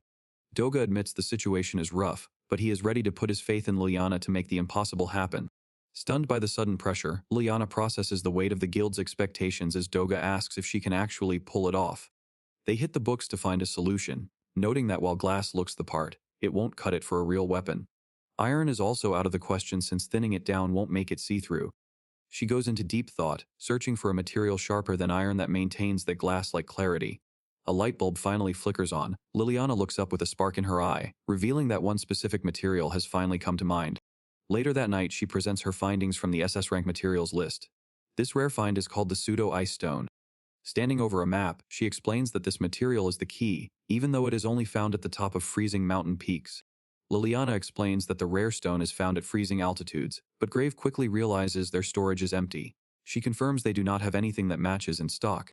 Since she has only ever read about this material in books, he decides they have no choice but to go and find it. This rare find is definitely not going to be easy to acquire. Pulling out a map, Grave searches for the nearest snowy terrain. Liliana points to a mountain range north of the city that might actually have what they need. The freezing climate is not the only problem. Grave warns her that the mountains are infested with some extremely troublesome monsters. Hearing about the danger makes Liliana feel a little guilty about asking for his help. Grave just gives her a confident look and asks if she still wants him to gather the materials. He tells her straight up that he wants her to rely on him more. It would be way more dangerous for her to go alone, so he insists on being her bodyguard. After a long pause, she finally caves and begs him to take her to the snowy mountains. Grave is all for it, shouting with excitement that she can leave everything to him. The boss keeps it real, double-checking if it is actually safe to let Liliana go out on such a dangerous trek. Grave explains that the materials are tricky to handle, but he is going to make sure he protects her properly. The boss gives a final warning to not let her get hurt, and tells them to try not to flirt too much while they are alone. He starts dying at the thought of their solo trip, making Grave snap and tell him to quit with the teasing. Our boy tries to deny the chemistry with a massive blush, but the boss just leans in to keep the wingman energy high. He tells Liliana she can just cling to Grave if the mountains get too scary, and she falls for the bait instantly. Realizing she just basically confessed her feelings makes her lose it, while Grave tells the old man to leave her alone. The boss drops the teasing for a second to give some real advice. He tells them to come back safe, reminding them that an adventure isn't really over until you're back home. Liliana repeats the word adventure under her breath, her eyes sparkling with excitement. Looking out at the city, she realizes she's never actually seen the world outside of the capital and this town. A whole new horizon is waiting for her, and she has no idea what lies beyond. She asks if it's going to be fun as Grave hops onto his horse and offers her a ride. He tells her there is only one way to find out and reaches his hand down to help her up. Grave warns her to hang on tight because the trail is about to get rocky. She lets out a little yelp as the horse starts moving, leaving the city gates behind. Clinging to his back, she finds herself surprised by how steady and safe he feels. It's a feeling she's never quite had before, making her heart race for a whole new reason. As they head toward the peaks, Liliana realizes her protector is a lot more man than she thought. She knows the trip might get dangerous, but she's honestly starting to look forward to it. They spent a long time riding through the snowy peaks. Luckily, the weather stayed calm with no wind or rain to slow them down. Making stops at villages for a warm bed, they kept a steady pace toward their goal. 4 days into the journey and the town ahead was looking pretty cozy in the midday sun. As they closed in on the mountain summit, the temperature took a serious nosedive. Liliana was definitely feeling the freeze as they crunched through the snow. Liliana admitted the cold wasn't her vibe. Our boy pointed out that spending all day in a hot forge didn't exactly prep her for a frozen peak. Grave dropped the news that it only gets worse from here and suggested they call it a day. Since there were no more inns, he led her toward a cave for the night. Instead of being scared, Liliana went full hype mode for her first time camping in the wild. Grave just warned her to bundle up and get some sleep before things got even tougher tomorrow. Grave decides to pull the night shift to keep them safe near the cave entrance. Liliana is worried and asks if he is even planning on sleeping tonight. He tells her to relax and get some rest while he watches the stars. Liliana is definitely curious about why he is so obsessed with the view. The view is honestly top tier, and Liliana admits the sky looks way clearer in the cold. It is a rare moment of peace in the middle of nowhere. Grave laughs about how cold it is, but Liliana is actually freezing. He offers to share his blanket, but she tries to act tough and says she will manage. Our boy isn't taking no for an answer and wraps the blanket around both of them. Liliana is officially short-circuiting from the closeness. He asks if she is warmer now with a smug little smile. Liliana is blushing like crazy and basically shouting that it is very warm. Her heart is doing backflips as she wonders if the heat is actually coming from the blanket. She is definitely starting to feel some type of way. Grave admits that sitting like this feels nostalgic as they settle in for the night. He explains that he first visited this mountain at 10 years old and had to stop to rest just like they are doing now. Teresia was actually the one who looked after him back then, which is hard for him to imagine given how tough she is now. Grave drops a total bombshell, revealing he was once a prince who joined the guild after his parents died in a coup. He knows he probably would not have survived the wild on his own if the guild had not stumbled across him. The story hits Liliana right in the feels as Grave admits he just wants to repay the boss for everything. She officially enters full sob mode, leaving our boy panicking since he did not mean to make her cry with his tragic backstory. Liliana knows that exact feeling of despair watching your parents be taken away before your very eyes. Seeing him like this, she realizes how much he had to fight just to leave that history behind.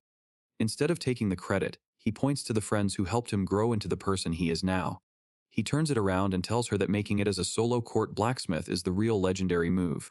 Liliana brushes it off as pure desperation, taking us back to how her journey actually began. Back then, she was just a kid begging at a workshop door while being told to get lost. No matter how many times she got rejected, she refused to move until they finally gave her a chance. The old master finally caves, warning her that he will not go easy on her just because she is a girl. Liliana does not hesitate, shouting back a determined yes sir. He drills the basics into her head, telling her to think of herself as iron that only changes shape under heat and a hammer. Without that burning passion, he says it all means nothing. She reflects on how both she and Grave survived by always pushing forward and refusing to break, no matter how much they were hammered by life. Back in the memory, she tells Grave she will never forget this day while they huddle together under a blanket for warmth. The peace is shattered when Grave suddenly senses danger. He jumps to his feet as something massive approaches from the shadows. With a rude awakening, a beast interrupts their quiet night, and while Liliana panics at the size of the bear, Grave stays focused even though the thing is the size of a house. Our boy tells Liliana to stay back and find cover. He leaps out of the cave to draw the monster away, trusting his reflexes to carry him through. One solid hit would be the end of him, but speed is his only advantage. He starts leading the creature into the open snow to create some breathing room. Grave keeps his distance and taunts the predator. He needs to make sure its eyes stay on him and nowhere else. Blade in hand, he officially signs up for the fight. The bear lunges forward, but he stands his ground and calls it out. He leads the beast further away from the cave. One quick sidestep is all it takes to leave those claws hitting nothing but air. The monster slams the ground, but Grave is already clear. He confirms the distance is safe enough for Liliana before locking back in for the kill. Back at the planning stage, our boy warns that the pseudo-ice stone is extremely fragile. One wrong move and the whole thing shatters into pieces. Liliana takes the warning to heart. She knows she will have to be surgical once they finally reach the mining site. Cut to the present, where a giant bear is making a mess of the cave and putting the entire mission at risk. Grave realizes the stone won't survive the collateral damage at this rate. Grave shouts for Liliana to start mining immediately while he draws the aggro. She gives a shaky nod and gets ready to move. It is pitch black inside the crevice, so she fires up a magic light tool to search. Trying to find the right ore in this maze is proving to be a nightmare. After a frantic search, she finally spots the right glimmer on the cave wall. She confirms the stone is exactly where it needs to be. Just as she celebrates the find, a massive shadow falls over her. The bear is right there, and Grave can only scream her name in horror. Grave steps right into the line of fire to shield Liliana. The massive bear towers over him, but he stands his ground without blinking. He stares down the beast with a cold look. "I said I am your opponent," he shouts, drawing all the aggro away from his partner. The monster lets out a roar and lunges forward. Grave just smirks and effortlessly slips past the claws like it is nothing. It is a total mismatch as Grave dances around the heavy swings. He lands a series of quick slashes that send the predator reeling back into the shadows. He grips his sword and tells the blade not to break on him now. Fire starts to surge from the hilt as he prepares to end this fight in one shot. He unleashes a massive flame spiral that connects directly with the beast. The cave explodes in light as the fire swallows his target. Once the dust settles, he immediately runs over to check if Liliana is hurt. She is still trying to process the absolute masterclass she just watched. Grave flashes a bright smile to keep things chill. He promises her he is doing just fine. Liliana lets out a massive sigh and tells him to stop overdoing it. That whole fight really spooked her. She calls out his name as they navigate the dark tunnels. The vibe in the cave is getting heavy. They set up camp to recover, and Liliana is not taking no for an answer when it comes to his rest. Our boy tries to act like he is fine, but she is calling him out. Liliana gets hit with a wave of guilt and wishes she was strong enough to fight beside him. Grave immediately shuts that down because he knows her worth is in the forge. He explains that the only reason he could even use those flames was because of the sword she reforged. Liliana is stunned to realize her work was the only thing that made it possible. Grave shows off his magic and explains he usually has to hold back so he does not melt his weapons. This time, he took a huge gamble because he trusted her craftsmanship would hold up. Grave stares at the blade, admitting he put all his trust in her work. He knew her reforged sword was the only thing that could handle his magic, and he was right. Sitting by the campfire, he makes it clear they were fighting that beast as a team. Her skills were right there in the thick of it alongside him. Liliana is hit with a wave of emotion as she stares back. Hearing him say they worked together really hits home for her. Our boy tries to act cool but ends up letting out a massive shout while stretching his bandaged chest. He changes the subject, reminding her they have clients waiting and should start heading back soon. Their voices echo across the snowy peaks as they begin the trek down. Liliana tells him to take it easy while he insists his injuries are just minor scratches. Back at the guild workshop, Liliana finds Doga to see if her first big delivery was a success. Doga looks a bit serious as he starts to tell her how it went. It turns out the clients were absolutely stoked, which honestly shocked Doga as much as anyone. Liliana shouts at him for scaring her with that serious face after all her hard work. This legendary transparent sword was her very first official job, and it was the key to her clients getting married. Even though people said it was impossible to forge, she delivered it safely and saved the day. Doga mentions that the other family was just as shocked because they had pretty much lost hope of finding such a masterpiece. Liliana leans in, hoping that the beautiful gift finally reached the young lady's hands. Doga just gives a casual who knows as he starts walking away, leaving her hanging. Our girl is left standing there completely stunned by his lack of interest in the romantic outcome. He reminds her that once the weapon is delivered, their part in the story is officially over. Blacksmiths stick to the forge and do not meddle in their clients' personal lives. She knows he is right about them working behind the scenes, but she still takes a moment for herself. She folds her hands and says a little prayer, hoping the sword she made brings the couple a lifetime of happiness. Doga reflects on his work, hoping every blade he hammers out leads to a better future. It is the simple dream of every true craftsman. He notices a change in our girl and tells her she finally looks like someone who has found their purpose. The comment catches her off guard, prompting her to reflect on her journey. According to him, a person cannot truly wish for others to be happy until their own heart is full. Liliana goes quiet as the weight of his wisdom sinks in. A memory of her darkest days flashes back, showing her alone and broken in the pouring rain. Back then, survival was her only priority, leaving no room for the needs of others. Shaking off the heavy mood, she rallies her spirit and jumps back into her routine at the forge. Her sudden burst of energy is enough to make the old master tell her to pipe down. The vibe suddenly shifts as a dark presence fills the workshop and freezes the atmosphere. A mysterious voice calls out her name, cutting through the silence of the room. A powerful figure with sharp horns and an intimidating aura steps into the light. He calmly introduces himself as Isekai'd, the ruler of the demon realm.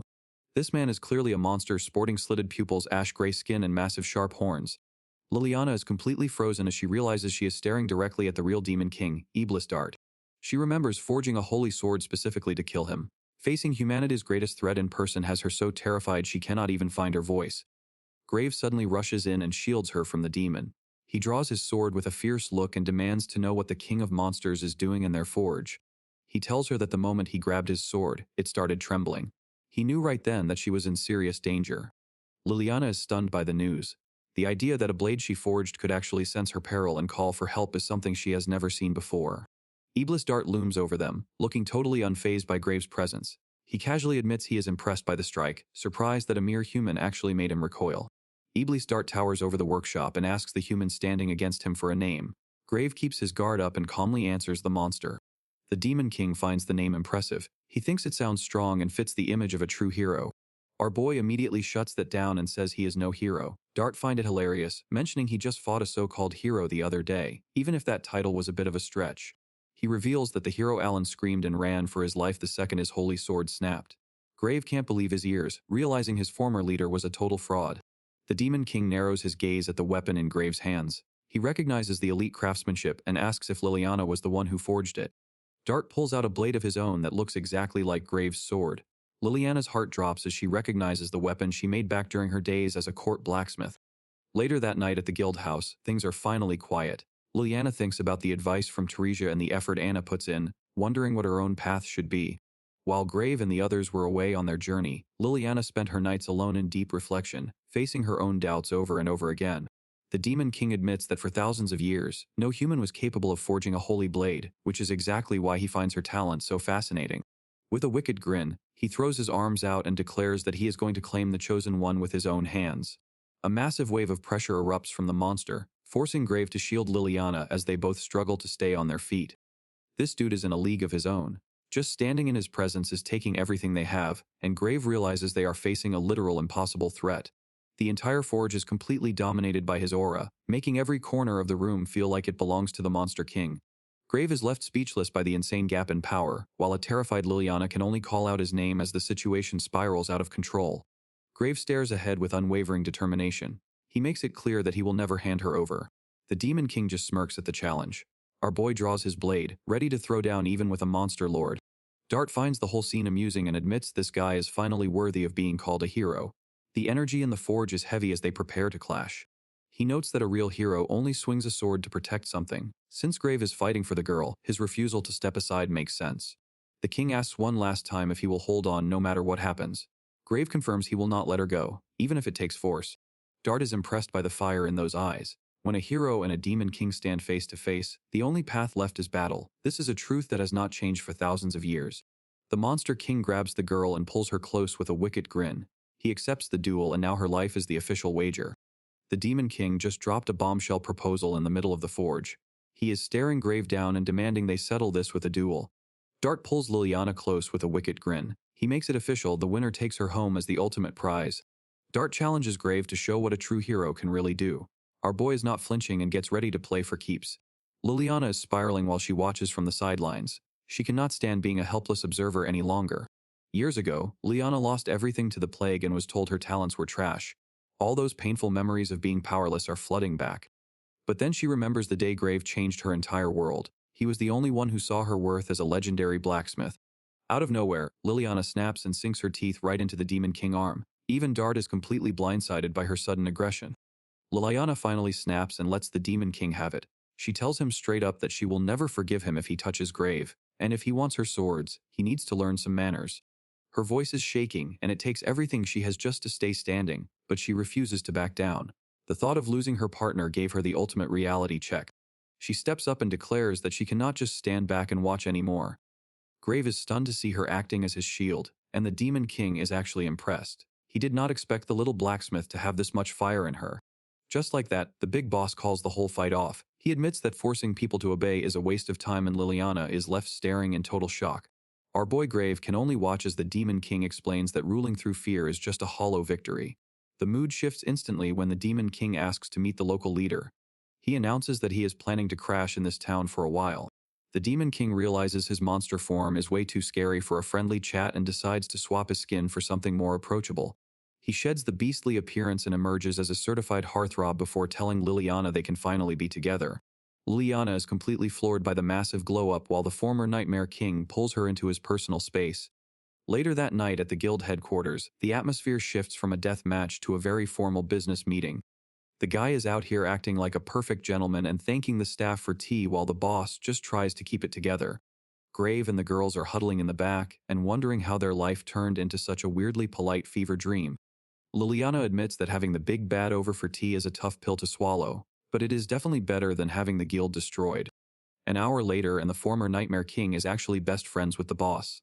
Grave and Liliana can only watch in total disbelief while the two of them bond over drinks and mutual respect. Our boy can't believe his life has turned into a polite dinner party with a literal demon. Liliana thinks back to the walk here, recalling how they were already competing over who had more leadership experience. The Demon King flexed his thousands of years on the throne, but the boss stood his ground with pure guild leader energy. In his new human disguise, Iblis agreed to the strict condition that he would not harm a single person. He claimed he simply wanted to see what it was like to experience a normal human life for a change. Since a verbal promise from a demon is a massive gamble, they locked everything in with a formal pact. This demonic contract creates a magical guarantee for the safety of the entire town. Even though his aura seems harmless for now, Liliana still cannot help but feel on edge. Watching him act so casual is giving her some serious whiplash, and Chibi Grave is clearly losing his mind in the back. Back at the table, Anna brings out another dish for their unexpected guest to sample. She offers him the plate with a polite smile, probably hoping the ruler of the demon realm has good taste in seasonings. Iblis takes a bite and is genuinely impressed by the blend of herbs and perfect spices.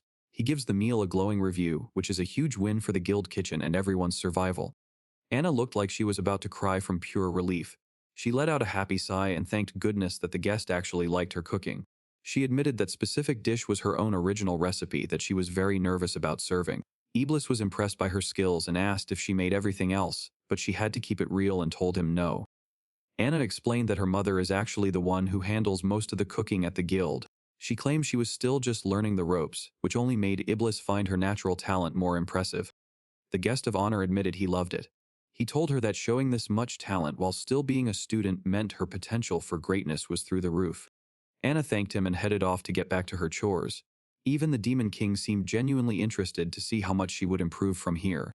Watching her walk away, Liliana started to second-guess all the scary stories she had heard. She whispered that for a Demon King, he might not be such a bad guy after all. As the stars came out over the guild house, the weight of the situation started to settle. Regardless of history, Iblis really did not seem like the type of guy who wanted to rule through pure force. Flashback to when Anna was just a kid, watching her mom work magic in the kitchen. She tells her mother that she wants to be just like her one day because everyone loves her food so much. Her mom smiles and agrees, sharing her dream of making food that leaves everyone full and happy. It is a wholesome core memory for our favorite guild maid. She feeds her daughter a taste of her cooking and makes a prediction. She knows that one day, someone out there is going to fall in love with the kind-hearted meals Anna makes. Back in the present, those words finally come true. The Demon King himself gives her the ultimate validation, admitting that he loves her cooking. After the big meal, Liliana hops in to help Anna with the massive pile of dishes. Anna is super grateful for the backup since cleaning up solo is always a nightmare. While they work, Anna suddenly speaks up with a look that says she has a serious question on her mind. Anna casually wonders what kind of person the Demon King is actually into. Liliana is absolutely losing it in the corner, realizing her new friend might actually have a crush on the most dangerous man alive. The boss is shouting for Liliana while finishing up some chores in the back room. Out in the main hall, a booming voice suddenly cuts through the noise of the guild. Human form Iblis Dart makes his move and drops a total bombshell by asking Liliana out on a date. The news travels fast through the Blue Sky Sword headquarters, leaving the whole guild in shock. Grave is losing his mind at the idea, but Iblis is already planning their little field trip. Our boy Grave gets dragged into the mix when the Demon King insists he comes along for the ride. It turns out this date is actually a guided tour, and Iblis is ready to see what the human world has to offer.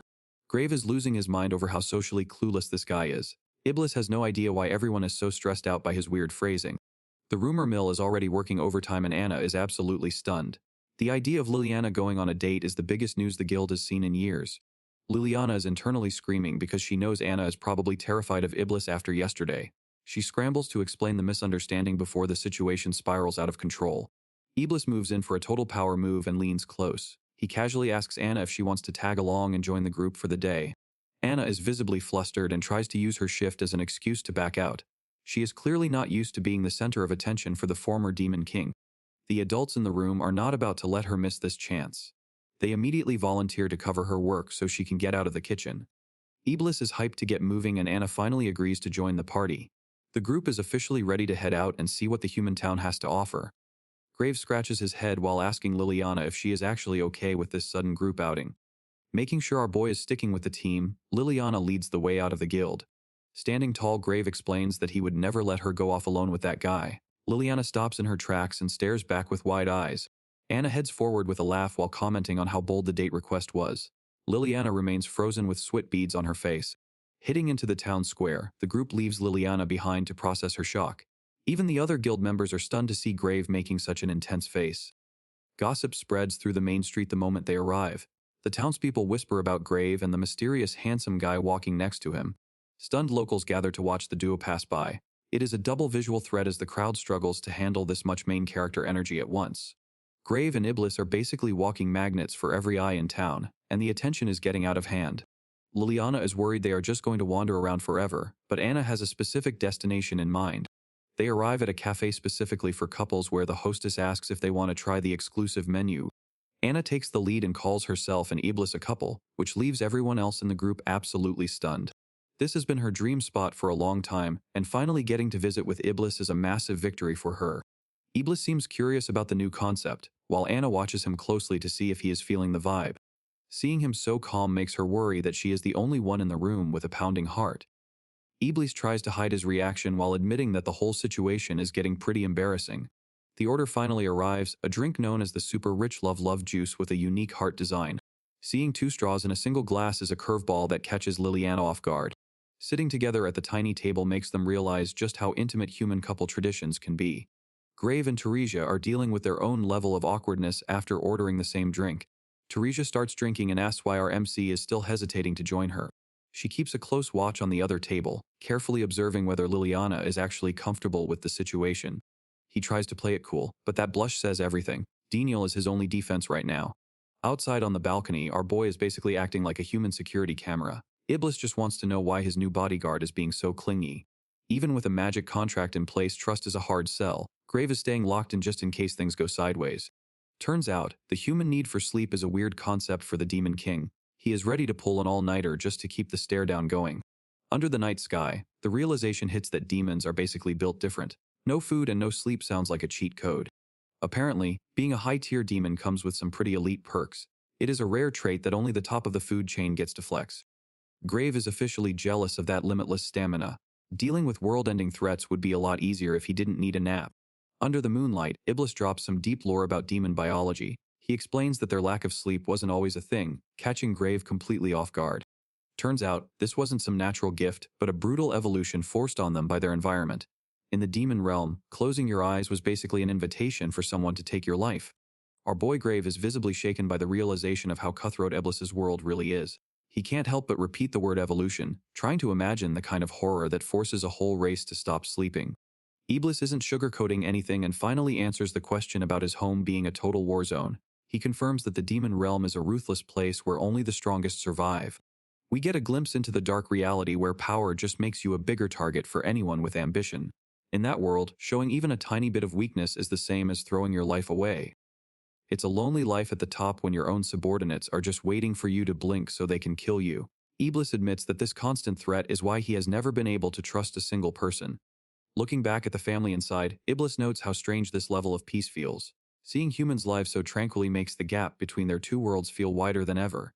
Grave tries to apologize for his earlier slip of the tongue, but Iblis is already moving on. This dude has something way more important on his mind. Out of nowhere, Iblis drops the ultimate question and asks if Grave and Liliana are actually a couple. Grave's brain immediately hits a 404 error. After a heavy silence, our boy finally admits he wishes they were together. Iblis just nods, confirming that the romantic tension was basically visible from space. Plot twist. Iblis admits he has feelings for her too, convinced that her earlier outburst was actually a sign of affection. Iblis laughs and tells Grave that humans make things way too complicated. Grave isn't impressed and just calls him a simpleton. Grave takes it all in stride and says he is just going to keep waiting for her. He is playing the long game with zero regrets. Iblis is actually asking his rival for dating advice now. He realizes that if he wants a chance, Grave is the final boss he has to overcome.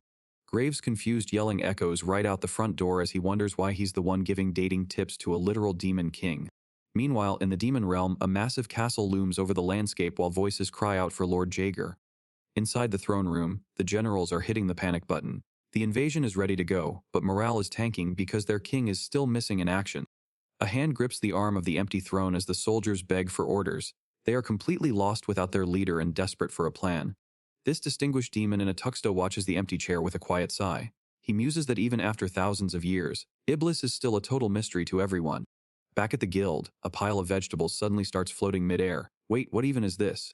It turns out the Demon King is using top-tier magic just to prep dinner. Anna is left wondering if this even counts as cooking while Liliana just facepalms at the ridiculous flex. A few days have passed, and the whole vibe has shifted since Iblis arrived.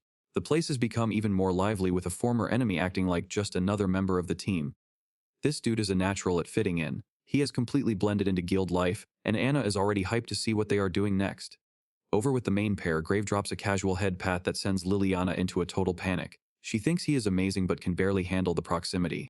Full retreat. Liliana shouts that she needs to get ready and sprints up the stairs, leaving Grave standing there completely lost. Grave walks up the stairs alone while Liliana is left reeling from her own awkwardness. She accidentally dodged him in a weird way, and now that cafe date is living rent-free in her head again. Liliana hides her face, unable to look him in the eyes. The embarrassment of their recent interaction is hitting her hard. Iblis pauses at the foot of the stairs and looks up toward her room. He calls her name but gets nothing but silence in return. Iblis is taking the connection between Liliana and the sword way too literally. He gets right in Grave's face and starts complaining that it is unfair for him to claim her soul. Grave is left fumbling while Liliana watches the disaster from the stairs. She snaps back to reality with a frantic gasp. The mental image of those two fighting over her makes her face turn a bright shade of red. In her imagination, the two of them are literally pulling her in opposite directions. Alan demands an explanation for the chaos while she remains caught in the middle. Iblis tries to get her focus back on work by asking what kind of sword she wants to forge next. Alan chimes in with his usual arrogance, demanding a magic sword fit for a hero of his caliber. The story shifts to explain the nature of magic swords. These are not your average blades as they are infused with unique powers that set them apart from standard weaponry. Liliana waits for Iblis to decide on the specs for his new weapon. He rubs his chin while considering the potential effects. Iblis loses his cool and demands the most broken magic sword she can dream up. Liliana is stunned while Grave thinks the request is way too demanding for any blacksmith. Grave voices his concerns about handing a top-tier weapon to someone with such a scary background. He questions if making a weapon like this so easily is actually a good idea. Liliana admits that Grave is making a lot of sense. A sword like this could easily turn into a global threat if it falls into the wrong hands. Iblis flashes a mysterious smile while reflecting on the hero's words. Walking through the city, Liliana calls out to him to keep the conversation going. She wonders if he is actually comfortable with the terms of their contract. Giving up the right to harm humans seems like a huge deal for the ruler of the demon realm. Liliana points out the potential drama waiting for him back home. Instead of worrying, Iblis just seems hyped by the idea of the incoming backlash. Our guy admits he is about to say something pretty harsh. He is not sugarcoating the reality of their situation. Turns out the humans were actually the ones who started the war. Liliana can barely believe what she is hearing. Unifying the demon realm is his ultimate goal, and he needs her blades to do it. His homeland is a nightmare of constant betrayal and dark customs. It is the kind of place where evil acts happen every single day. Fixing his world is the priority now. Liliana watches him walk ahead, realizing there is more to this king than just scary magic. Then he suddenly flips the switch and confesses his love for her work. The sudden whiplash of his personality leaves her completely speechless. Locking eyes with her, he asks for her help. He might be the demon king, but he seems surprisingly honest about his intentions. Liliana admits to herself that she actually wants to believe in this guy, deciding she wants to keep this feeling close by her side. She lays down a strict condition that her work can never be used for evil, and our boy Grave gives her a solid verbal promise. Grave scratches his head, realizing the Demon King has a way of dragging everyone along at his own chaotic pace. They share a quiet moment of agreement, finding it strange how much they have actually come to trust him. The squad agrees that while the past is full of sorrow and human-demon feuds, those things won't just disappear on their own. Liliana knows the future is something they can actually change, and she is ready to keep moving forward. She explains that to make a weapon exclusively for him, she is going to need one of his most important personal belongings. Liliana is laying down the technical rules of the forge, explaining that a stronger connection makes a magic blade much more effective. She is determined to make a sword that is tuned exclusively for him. The room goes silent as Iblis considers the cost of the project. Liliana asks if he has any ancient items or something heavy with his own power to use as a catalyst. She clarifies the difference between weapons, noting that magic swords are all about the strength of the wielder. Anyone can pick one up, but only the elite can make them sing. Forging a soulbound blade is possible, but it comes with a steep price. Iblis catches the vision and knows exactly what item to use. He promises to get it ready and Liliana gives him the green light to move forward. This next step is a massive part of the crafting process. Iblis has a side mission for Grave, needing every spare blade in the building gathered up. Liliana doubles down on the request, telling the knight to bring back as many as he can carry. Our boy is sweating bullets as he questions the plan. He asks why they need a mountain of blades, but the command comes back to just stop asking questions and do it. Liliana is ready to lock in as she stands over the pile of iron. Grave drops another load and wonders what she could possibly do with all of them. She breaks down the science of magic weapons for him. Packing a blade with power creates a heavy burden on the metal. If they want something that actually lasts, the quality of the base vessel is everything. The start of the process is normal, but the similarities end pretty fast. The material is definitely not regular steel. They are using dragon scales to build this legendary piece. She starts mixing a specific blend of black, red, and yellow scales. Everything gets tossed into the heat to be melted down at a high temperature. Dragon scales have intense heat resistance by default. Her normal forge fire is not even close to being hot enough for this job. Liliana is turning up the heat to the limit. This is way more intense than working with regular iron. Once it hits the melting point, she mixes in the iron. Then comes the real work, relentlessly hammering away every single impurity. The raw material starts to take shape under the intense heat. The grind never stops as she keeps swinging that hammer. No distractions, just the rhythm of the forge. After all that hard work, the exhaustion finally catches up to her. With a sense of fulfillment, she drifts off into a deep sleep right at her desk. Liliana is straight up going through it as she lets out a pained cry. Anna tells her she needs to hold on while she tries to help her recover from the intense forging session. Behind the curtain, the sounds of treatment continue as our girl tries to deal with the pain. Anna finds even more burns on her arm and calls her out for overdoing it. Liliana can only wail in pain as the exhaustion from the forge finally hits home. Anna winks and presents a bowl of their special healing herbs to deal with the damage. Liliana admits she thought the burns were just a badge of honor, but Anna is not hearing any of that. Anna pulls her into a tight hug and reminds her that she is a girl before being a smith. Liliana can only blush and give a sincere thank you for the care. With the base vessel complete, the next phase of imbuing it with magic will take some serious time. As she walks off to rest, the Demon King is spotted lurking in the background like a total creep. Grave shuts down the loitering before the king can even think of following her. He mentions there are monster subjugation requests and tells him he is coming along. Grave drags the Demon King away so Liliana can actually get some work done. She catches a vibe and realizes he is actually being pretty thoughtful. Seeing him take charge has her questioning if he was just being nice the whole time. Iblis brings up a special request for the sword, specifically something to keep the wielder in check. He gives a confident smirk like he has exactly what she needs. He summons a glowing magic circle and presents a mysterious crystal to get the job done. Liliana stares at the dark orb, clearly feeling the weight of the moment. It is a high-tier crystal designed to seal away magic. Iblis explains its power while she handles it with extreme care. Things get deep when he claims the stone is basically a piece of his own heart. Liliana is shook by the revelation.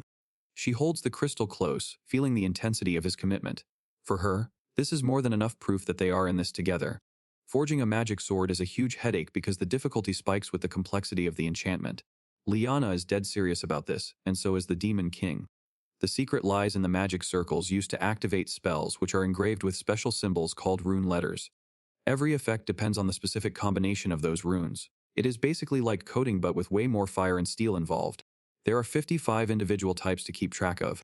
Deciding which ones to use is the first real challenge because the combinations are endless. Liliana starts the delicate process of engraving the steel with high precision.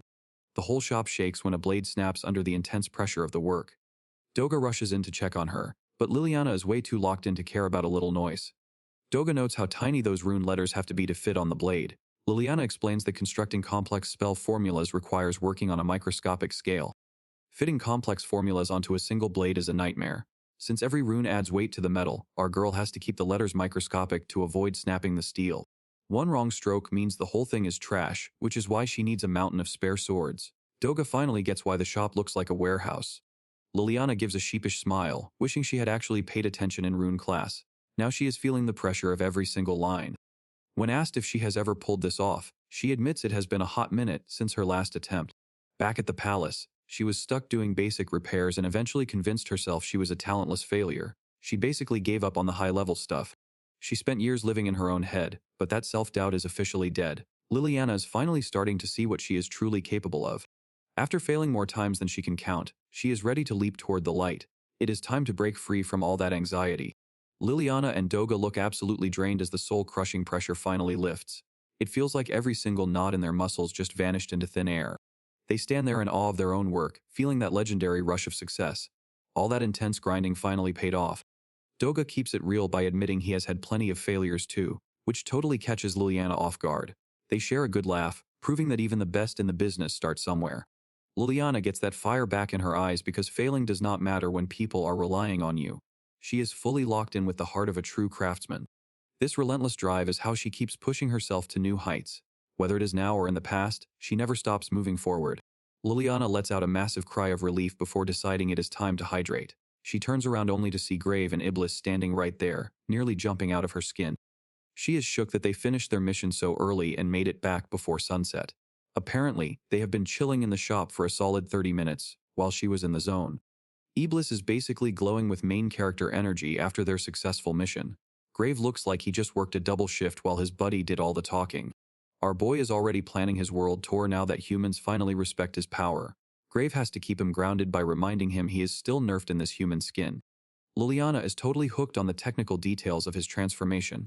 Grave sees that spark in her eyes and knows she is officially in her element. Liliana starts reading between the lines of his stoic attitude and flashes a genuine smile. She totally breaks his composure by calling him cute, leaving the elite knight buffering in real time. Iblis is definitely feeling the second-hand embarrassment from their flirting and immediately pivots to his favorite topic. Grave shuts down the interruption and roasts him for only caring about his stomach.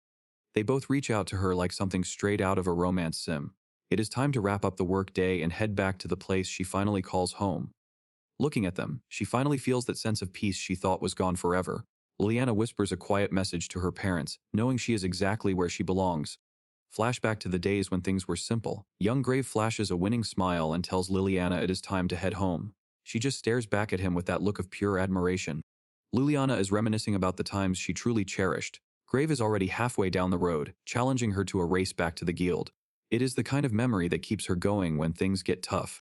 Everything is great until a sudden magical alert starts screaming. Liliana's face drops from a smile to shock in a split second. The vibe shifts instantly as a high-priority transmission cuts through the air. Iblis realizes his magic ring is acting up and identifies the caller. It is an urgent message from his subordinate, Jaeger, coming all the way from the demon realm. Liliana is left out of the loop, wondering what could possibly be that important. The signal is weak, leaving Iblis shouting into the void for a response. A shaky voice finally comes through, addressing him with a level of fear he has never heard before. He freezes up as the reality of the situation starts to sink in. The visual feed reveals a scene of total destruction back at the castle. Jaeger is wounded and barely hanging on while delivering the news that several top executives have turned traitor. Iblis is losing it, demanding to know how things could have spiraled this far out of control. Jaeger reports that he was completely overwhelmed by the traitors and could not protect the throne. Over 70% of the entire demon army has already switched sides to the rebels. The seat of power is a total wreck, and the kingdom is basically gone. Jaeger delivers a final chilling warning about assassins before his signal officially dies. Iblis is left shouting into the void for a response, but the line is dead. Our boy uses his clairvoyance to check if the news is legit and sees the nightmare for himself. A wave of 200,000 demons, led by his own subordinates, is marching straight for their location. Grave is basically buffering at the thought of facing those numbers. Iblis tells him to stop panicking because he is the only one on the hit list anyway. The knight realizes Iblis is planning a solo mission to lead the army away. If the king bounces now, the town stays safe while the traitors chase after their primary target. He flashes a small smile while making it clear this is his mess to clean up. This dude has no intention of letting a bunch of humans die for a demon world political drama. He starts walking toward the exit without a single look back. There is one more reason he is taking this stand, and it has everything to do with the people he met in this town. Flashback montage time as he thinks about the ones who treated him like a regular guy. From Rigaldo's hospitality to Teresia's quiet support, these people stopped being just NPCs a long time ago. He thinks back to Liliana and the incredible dedication she poured into her work just to fulfill his request. From Anna's cooking to Graves' constant complaining, these people actually made him feel like a regular guy for once. The Demon King flashes a rare smile. He has made up his mind that he won't let a single one of them get hurt in his war. His vacation in the human world was short, but it was easily the most fun he has had in centuries. He starts to walk away, but a voice cuts through the air. Grave takes a firm step forward. No way is he letting the king face an entire army alone. I'm going too. The invasion is officially on. As silhouettes gather on the dark cliffs, a mysterious woman in a black fit smirks and says their preparations are finally finished while her pet crow agrees. Someone in the shadows is clenching their fist with pure rage. They have waited for this moment for a long time. Today is the day they finally get to end the Demon King. Back at the guild, the weather is getting absolutely wild. The crew decides to cancel their quests for the day because of the massive storm, and Grave is fine with playing it safe. Grave is definitely on edge. He hopes the weather clears up by tonight, but he warns Iblis that they do not have time to just relax and wait it out. Iblis explains that the crazy storm is likely a direct attack from the demon world. Our boy Grave is shocked as he watches Iblis clench his glowing fist. Grave is second-guessing the plan. He asks if Eblis is really sure about keeping the guild members in the dark about the literal war coming for them. It feels weird that Eblis is not asking for backup from the guild. He makes it clear that this time he wants to handle the situation with just their small group and leave the bosses out of the mess. Eblis gets real with Grave and admits he has been holding something back. It is time for a serious talk before they get into the thick of it. The Demon King explains that Teresia and the boss have deep trauma from a past war where they lost their closest comrades. He knows they would definitely try to stop this mission if they found out the truth. Grave decides to keep the guild leaders in the dark to protect them from unnecessary worry. He is ready to take the weight of this fight on his own shoulders for the sake of his sister and his friends. The time for talk is over as they prepare to intercept the enemy army tonight. A massive horde of glowing-eyed shadows waits for them across the dark landscape. The battle is officially on. Both of them dive into the fray, slicing through the darkness with perfectly timed strikes. Back to back and surrounded, Grave realizes something is wrong. Despite the numbers, these things do not feel like real enemies when his blade connects. Eblis drops some quick lore and explains that these are basically demon world zombies. They are mindless remnants with no will, acting as husks that just keep coming. Grave and Iblis find themselves in the center of a growing sea of shadows. These mindless husks just keep coming back for more, no matter how many they slice down. Iblis finds the whole situation more annoying than dangerous. Grave is getting worried though, knowing they might eventually run out of steam. The solution is simple, they just need to take out the boss leading this horde. Right as Eblis says it, a mysterious figure steps onto the battlefield to confirm his plan. High above on the cliffs, the real threats finally show their faces. It is a reunion our boy definitely did not want, featuring the former elite generals who turned their backs on him. Iblis names his former comrades one by one. Rabel, Gagus, and Luce are all here, and they do not look like they are in the mood for a chat. Iblis does not even have to turn around to know exactly who is standing behind him. Rabel admits he is impressed the king still has his sharp instincts, but the vibe is strictly hostile. The betrayal hits deep, especially coming from the ones he trusted most to lead his army. They claim Iblis was the first one to let them down, and now they are here to collect. Luce gets right in Gigas's face and mocks him for looking so broken. She is clearly enjoying her position of power over her former comrade. She turns her gaze toward Eblis and questions why he is still smiling. The vibe is getting heavy as she prepares her next move. The view zooms out to show Grave and Iblis surrounded by a sea of shadow husks. Rebels are circling in the sky and there is nowhere left to run. Instead of being pressed, Iblis just gives her a compliment. He is genuinely impressed she managed to gather an army of this size. Luce immediately breaks character and starts blushing like a total fangirl. She tells him to keep the praise coming while admitting she used to love him. The comedy stops instantly as Luce's expression turns deadly serious. Her love is gone, and she declares that his choice to side with humans is unforgivable. Our boy and the Demon King stand back to back as the rebels lose their minds. They cannot believe their leader has fallen so low as to side with humans over his own people. The former generals stop talking and lead a full-on charge. Luce and Rabel are fuming as they scream about the king's betrayal being a grave sin. Rabel lunges in for the kill, but Iblis catches the blade without breaking a sweat. He tells the general to take a breath because his hate for humans is blinding him to the truth. The duel turns into a battle of ideals as they stay locked in a power struggle. Iblis makes it clear that he has found people worth protecting, and he won't let his old life trample over them. Rabel's composure is gone as he screams at the man he used to respect. He demands to know when the Demon King became such a softie, and why he is acting like he has zero pride. The fight intensifies as both of them blur across the battlefield. Every strike from Rabel is fueled by pure disappointment, but Iblis keeps his focus locked in. Things take a dark turn when blood suddenly sprays across the dirt. Rabel stops dead in his tracks as he realizes the king's aura is gone, replaced by the weak energy of a human. The truth hits Rabel like a freight train. He shouts that Iblis threw away his magic and his divinity just to live as a genuine mortal among the people he once looked down on. Rabel keeps the trash talk going, calling the king's current state a tragedy while Iblis wipes blood from his face. The traitor mocks him for being stuck in limbo, unable to return home but not truly human either. The disrespect reaches a peak when Rabel points toward the human town and promises to wipe it off the map. Iblis looks back in shock, realizing his friends are in the crosshairs. Rabel looks down on his former master, labeling him a disturbing existence for abandoning his throne. The king just takes the insults while staying focused on the threat. Grave checks in to see if Iblis is still standing before turning his full attention to the rebels. He makes it clear that nobody is touching that settlement on his watch. Standing back to back, our boy calls out the king for trying to solo an army with zero magic left in the tank. It is a suicide mission, but they are both too stubborn to quit now. Iblis actually cracks a smirk, realizing that some of Grave's reckless energy might have finally rubbed off on him. Hand on his sword, the king credits his new attitude to meeting hard-headed humans who do not know when to give up. The vibe shifts instantly as he prepares to show them why he was the ruler in the first place. Rabel isn't buying the hype and just floats there while his dark aura surges.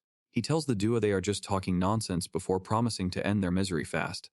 Iblis goes on the offensive, tearing through the shadow grunts with high-speed slashes. But one snap of Rabel's fingers is all it takes to call on a wave of reinforcements that swarms him. Things look bleak as shadow demons start crawling out of the dirt and filling the sky. Our boy realizes they are boxed in by an entire army with nowhere to run. Graves steps up with his giant sword on his shoulder, unbothered by the pressure. He locks his eyes on the target, noting that the rebels are actually going all out.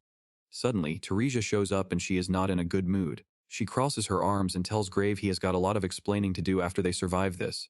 Liliana finally makes it to the battlefield, delivering the gear just in time. She apologizes for the weight and hands over the secret weapon to the former king.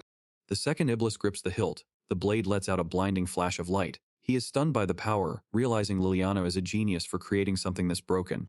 Years ago, a brutal war turned a city into a graveyard as the first wave of soldiers was wiped out. Looking back, Graves still feels the pain of seeing that massacre through his young eyes. He can still feel the weight of the hand that held on to his, keeping him grounded when everything was burning down. Snapping back to the present, our boy is shook to see Teresia and the boss standing on the battlefield. He asks how they even found him in the middle of all this chaos. Liliana pops out from behind a rock and admits she was the one who ratted him out. She explains that as soon as the sword was done, she noticed the boys were missing from the guild house. Grave tries to smooth things over, claiming he thought everyone already knew he was coming here. Teresia tells him to save the excuses for later. For now, she is just glad he didn't run in without a plan. Liliana keeps her eyes on the prize. She tells the boys to focus up because they have to finish the job right in front of them. The demon generals are done with the chatter. Gigas and Luce watch from the sidelines while Rabel charges in for what he thinks is an easy kill. Big mistake. That entire conversation was just a stall so Iblis could hit his full power. Rabel is totally stunned as a massive magic circle lights up the sky. The demon army gets deleted in a massive explosion. Our boy is finally getting the hang of his new human body while the generals watch their soldiers vanish. The vibe shifts as a glowing circle forms under the squad. Grave, Liliana, and Rigaldo are caught in a surge of energy that leaves them speechless. Iblis drops the ultimate support spell. He has granted them regeneration and enough strength to fight a dragon with nothing but their bare hands. Rigaldo can feel the power coursing through him. His body feels light fast, and completely different than it did a second ago. Iblis drops the ultimate flex, promising that nobody under his protection is catching an L today. No one standing with me will lose their life, so stay fearless. Our boy Grave takes that as his cue to get to work while Rigaldo is already itching for the charge. That is what I like to hear. Let us move. The squad turns the battlefield into a slaughterhouse, tearing through the shadow husks like they are made of paper. Rabel cannot believe his eyes as his invincible army starts to crumble in seconds. Rabel is having a total meltdown watching his 200,000 soldiers get folded. He is screaming about the numbers, but it does not matter when the MCs are hitting this hard. Even the other generals are starting to sweat, wondering if these guys are actually human. Luce is basically swooning over the defeat while Gigas is just shook. The end is finally here for Rabel. Grave stands over him with enough killing intent to freeze the air, and the traitor realizes he is completely out of time. With the dust starting to settle, Iblis takes a second to admire his new blade. He is genuinely stunned, asking Liliana how she even managed to forge something this broken. Liliana watches the energy surge, realizing that this sword is the perfect manifestation of the wielder's desire. With a single swing, Iblis unleashes his ultimate technique, Severance. Gigas and Luce are left speechless as Iblis explains that his blade only cuts what he chooses. He targeted their consciousness specifically, opting for a forced nap over a bloodbath. The entire army collapses in silence as if the blade itself is telling them to take a rest. Liliana is struck by the realization that such a massive conflict could actually be resolved without killing anyone. As the dust settles, Iblis shares a quiet smile while Grave wonders if it is finally over. Before he can celebrate, a hand reaches out and catches him off guard. Teresia is absolutely fuming, throttling Grave for charging in without talking to her first. Our boy is barely surviving the lecture as he tries to defend his reckless stunt. Liliana leans her head against his back while her face is hidden. She softly admits that she never wanted to cause him any worry. The moment of vulnerability is broken when he gets called an idiot, with Teresia echoing the insult from below. She looks frustrated but cannot hide the slight blush on her face. Standing in the middle of the vast wasteland, Iblis looks down at his fallen general. He admits he is impressed the traitor is still conscious enough to hear him speak while groveling in the dirt. Rabel is a shaking mess and terrified of what comes next. He begs for his life, claiming he will endure any torture just to avoid death. The Demon King surprises everyone with a smile, telling Rabel to use that ambition to fix their world instead. The eye of the traitor widens as the realization of this mercy sets in. Offering a hand of peace, Iblis invites his former enemy to build a better future together. The broken general can only let out a shocked gasp as he is pulled back to his feet. Reflecting on the journey, Iblis notes how much his life has gone off course lately. He turns his gaze toward the group and realizes how much they have influenced his path. Looking at the morning sky, Liliana thinks back on everything she has been through with the crew. Peace has finally returned to the valley as the sun rises over the town. Under orders from Iblis, the demons use their magic to heal the damaged land. Flowers and greenery quickly return to the fields that were recently a battlefield. Daily life is finally returning to normal for the townspeople. Despite the peace, the group begins making preparations for an upcoming departure. Iblis expresses his gratitude to everyone, but the mood shifts when Grave realizes the king is leaving immediately. He explains that he must return home to check on Jaeger and keep things under control. Grave gets flustered when the Demon King tells him not to get too lonely without him. He wants to snap back with a sharp denial, but the words get stuck in his throat. Teresia and the boss stand in silence as the moment of goodbye approaches. It looks like everyone is holding back the same unspoken sentiment. As Iblis prepares to depart, a single thought lingers in the minds of his new friends. They all secretly wish he could just stay there with them.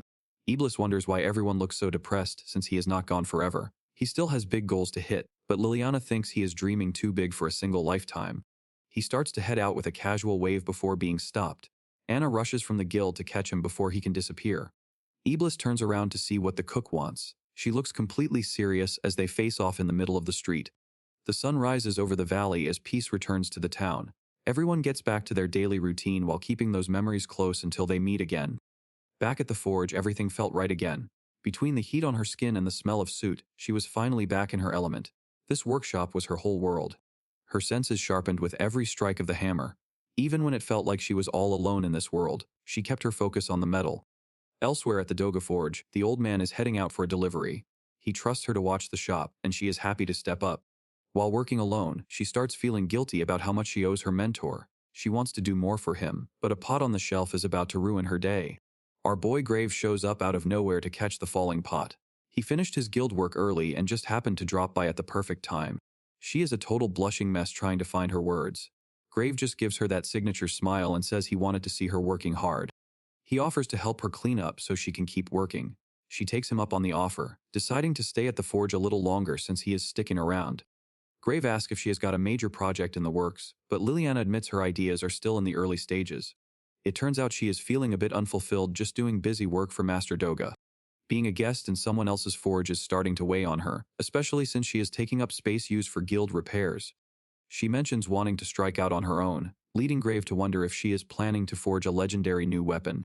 The girl finally blurts out her true desire to open a shop, but then she immediately starts spiraling over her total lack of business experience. She quickly backs down and stares at the floor, calling it nothing more than a reckless dream.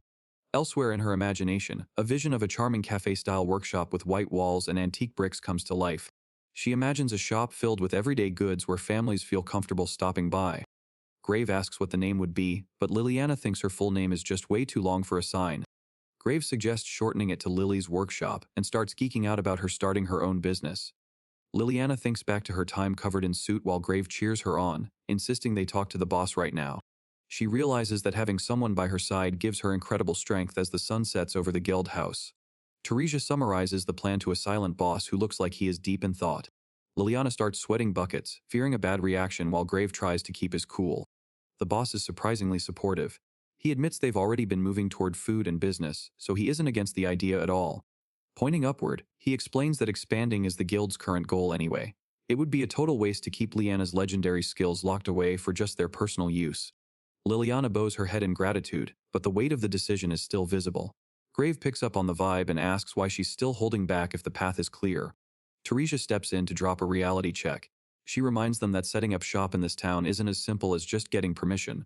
Raising 3 fingers, she lays down the law. If they are serious about this, they have to clear 3 major conditions first.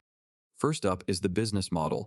You have to define exactly what you're selling so you can play nice with the other guilds instead of starting a commercial war. The second rule is all about the inventory. You need a dedicated line of products ready to go, because trying to sell everything at once is a fast track to failing. The boss points out that handling the shop is a whole different management game and suggests stocking up on a variety of goods. Teresia shifts the focus to the final condition they need to clear. Teresia gets serious and holds up 3 fingers to emphasize her point. She tells them the most annoying part is going to be attending the official guild assembly. Liliana repeats the name of the meeting while looking a little lost. The boss explains that while their group is top tier, there are over 20 other guilds in town they have to respect. To keep things running smoothly, all the different guilds meet up on a regular schedule. It is the only way to maintain order when so many different specialists are working in the same area. The boss throws out a heavy question about why the town did not fall apart during the last demon invasion. Grave looks stunned by the implication of what went down behind the scenes. Everything stayed under control because of the emergency meeting held by the various guild leaders. It turns out the town only survived that mess because everyone actually worked together for a change. Liliana is left speechless as she processes how much work was happening in the shadows while she was focused on her own tasks. The boss lays down the law on the town traditions. This is not just some boring status report, it is the backbone of the community, and they only have 2 weeks to get their act together. The pressure is officially on. If they want to open for business, they have to survive that meeting and get the green light from the big players. Grave is already buzzing with energy, practically bouncing as he asks what kind of gear Liliana is planning to drop. Teresia immediately points out the obvious conflict of interest they would have with other smiths in town. Liliana comes through with a pivot. Instead of another shop for warriors, she wants to focus on the gear people actually use every day. She starts listing off the basics like kitchen knives and scissors. Her logic is solid, since sticking to household tools keeps them out of a direct turf war with the local arms dealers. She gives our boy some credit for the brainstorm. They really want to build something that actually makes life easier for the regular townspeople. Grave is already hyping her up, imagining her making the sharpest cutlery the world has ever seen. Liana pulls back a bit, quickly offering to switch plans if the group has better ideas. The boss leans back with a grin, clearly not expecting this pivot. Now that's a surprise, a blacksmith specializing in everyday goods. Teresia chimes in, admitting she's never seen a smith focus purely on tools for the field and sea. The boss lets out a laugh and pats them on the back. Nicely done. You two actually thought this through. With the concept approved, the boss shifts straight to the logistics. Then all that's left is securing suppliers for materials. He starts rattling off a checklist about pricing, profit margins, and business partners. It is way too much for Liliana, who stands there with spiral eyes as her confidence hits rock bottom. She thinks back to her cushy days at the palace where every material was just handed to her. Transitioning to guild life means she has to manage her own supply chain now. The boss spots the panic written all over her face. She is seriously questioning if she has what it takes to run a real business.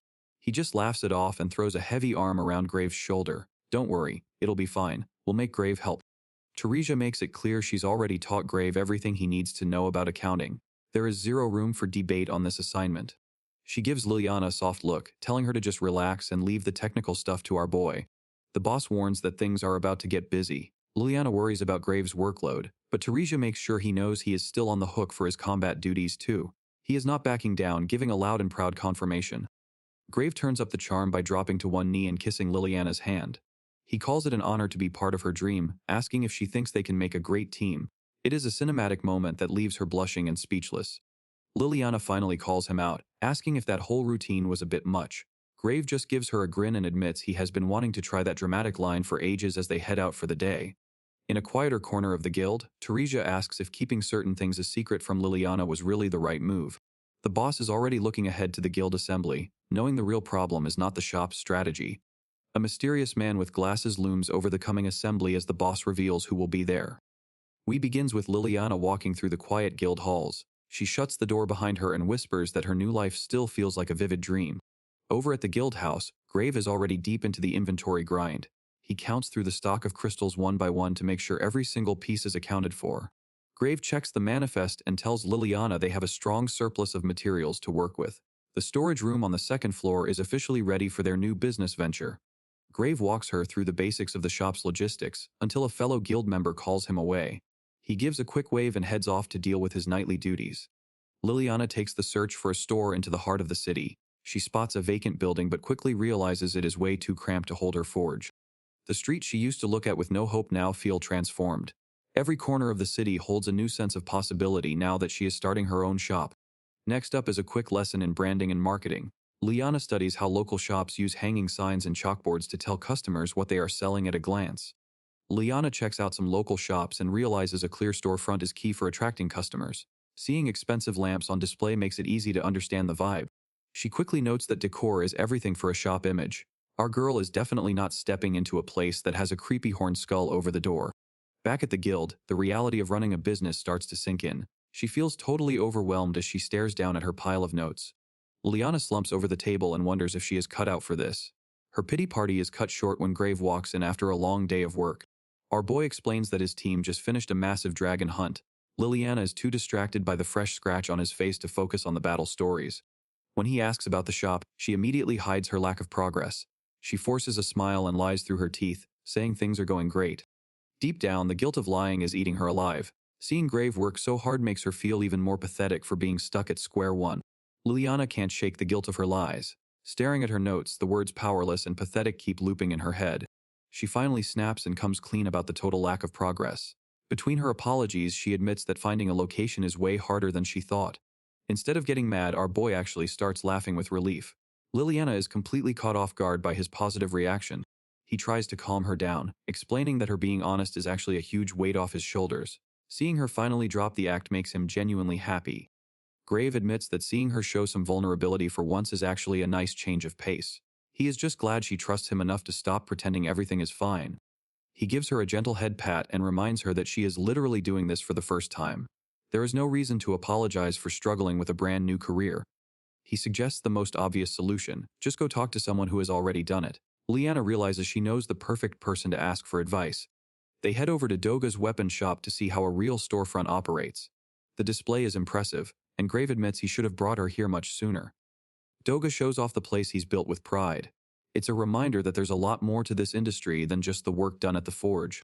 Seeing a pro at work brings on a wave of pre-launch anxiety. Her own business venture is finally starting to sink in.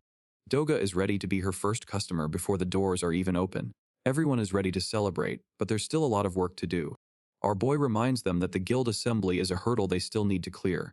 Doga isn't worried though, confident that the presentation will be a breeze. Time for a business masterclass as Doga breaks out the ledgers. He breaks down the secrets of tracking purchase costs and setting prices for custom orders. Training is officially wrapped up and it's time to take a step forward. The real challenge starts now, deciding on the perfect item to forge for the big assembly. Liliana decides that kitchen knives are the perfect product to win over the guild assembly. She wants to prove her shop is actually useful to everyone in town. She explains that familiar tools are the easiest for people to judge. Doga and Grave both love the plan, realizing she is finally thinking like a pro. Our girl heads straight to the forge to hammer out her masterpiece. After finishing the work, she heads back home confident that she has a winner. Back at the guild, Anna puts the blade to the test on some eggplants. The slices are so clean and effortless that it leaves the entire group speechless. Liana breaks down the technical specs, from the ergonomic handle to the rust-proof finish. Anna's still obsessed with how sharp the edge actually is. Anna is completely won over and tackles her friend in a massive hug. She is ready to claim this knife for her kitchen right now. Liliana is determined to make her shop a success. Meanwhile, across town, her application finally lands on the desk of an official named Lord Lest. Welcome to Leston, a city that is entirely governed by the adventurers who call it home. The people here ditched the kingdom's protection to live by their own will and look out for each other. But as Grave and Teresia know, that kind of freedom always comes with a heavy dose of responsibility. Our girl Liliana is currently in full meltdown mode over the upcoming assembly. Grave tries to talk her off the ledge, but she is way too stressed to listen. Our boy asks if someone else can handle the speech, but Teresia shuts that down immediately. According to the rules, the shop owner is the only one allowed to give the official explanation. Teresia gives her a rare, encouraging smile and promises that the whole squad will be there to back her up on the big day. Even with the support, Liliana is terrified her mind will go completely blank the second she sees the crowd. The pressure is hitting hard as they go over the final paperwork with the boss. Grave asks if she is ready for her big speech, but she admits she only has a pile of notes. He suggests a practice run right now, which instantly sends her into a panic. Teresia and Grave are caught off guard by the sudden rehearsal idea. Liliana starts to freeze up before she can even open her mouth. Our girl is ready to give up already, but the guys try to hype her back up. They tell her she can just read directly from her notes to make it easier. Grave keeps acting like it is no big deal, but Liliana is not having it. She reminds him that even he gets stage fright when people start staring. He claims he stays calm by imagining the entire audience is just a pile of vegetables. Liliana looks at him like he has finally lost his mind. Then he suggests she should try imagining everyone is made of iron instead. The boss is pretty skeptical of the advice, and Liliana is just more confused than ever. The boss decides it is time for a real test and points toward the crowded guild hall. He says they have plenty of people available to serve as her practice audience. The big day finally arrives as the guild assembly kicks off in the city. Our girl and Grave join the massive crowd of high-level members heading toward the meeting venue. They stop in front of an imposing building that Liliana barely recognizes. The boss explains that the place is usually a restaurant, but it is totally reserved for the guild leaders today. Liliana nearly gets flattened by a giant man who does not even notice her. Looking around, she realizes the room is packed with the most intimidating figures in the region. The rules for the meeting are strict and clear. Only the guild leaders are allowed to take a seat at the main table, while their assistants stand guard directly behind them. Everyone else is forced to line up against the walls as they wait for the session to start. That is when they spot Doga waving at them from across the room. Liliana is shocked to learn that her blacksmith mentor is actually a high-ranking guild executive. He gives her a quick pep talk and hopes her shop presentation goes well. Teresia and the boss call for silence as the room finally settles down. With every leader in their proper place, the official guild assembly is underway. The boss officially opens the floor and tells everyone to start their reports in order. A representative from the Verdant Guidance Guild is the first to step up and take the spotlight.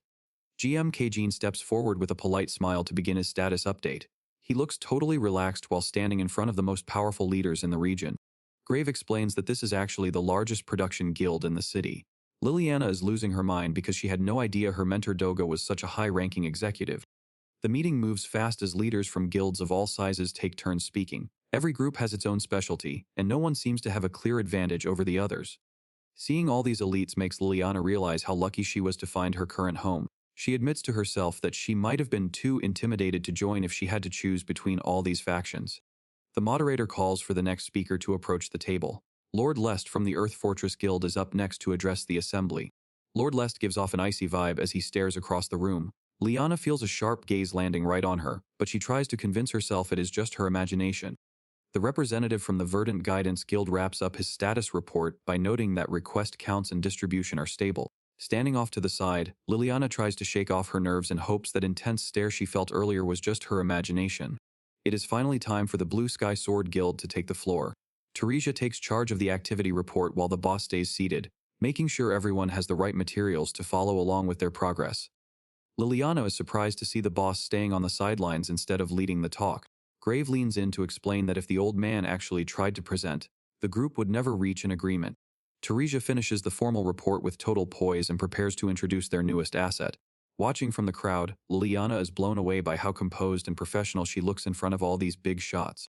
The moment of truth arrives as Teresia calls her name and officially introduces her as the guild's new blacksmith. Liliana nearly jumps out of her skin as she realizes every eye in the room is suddenly on her.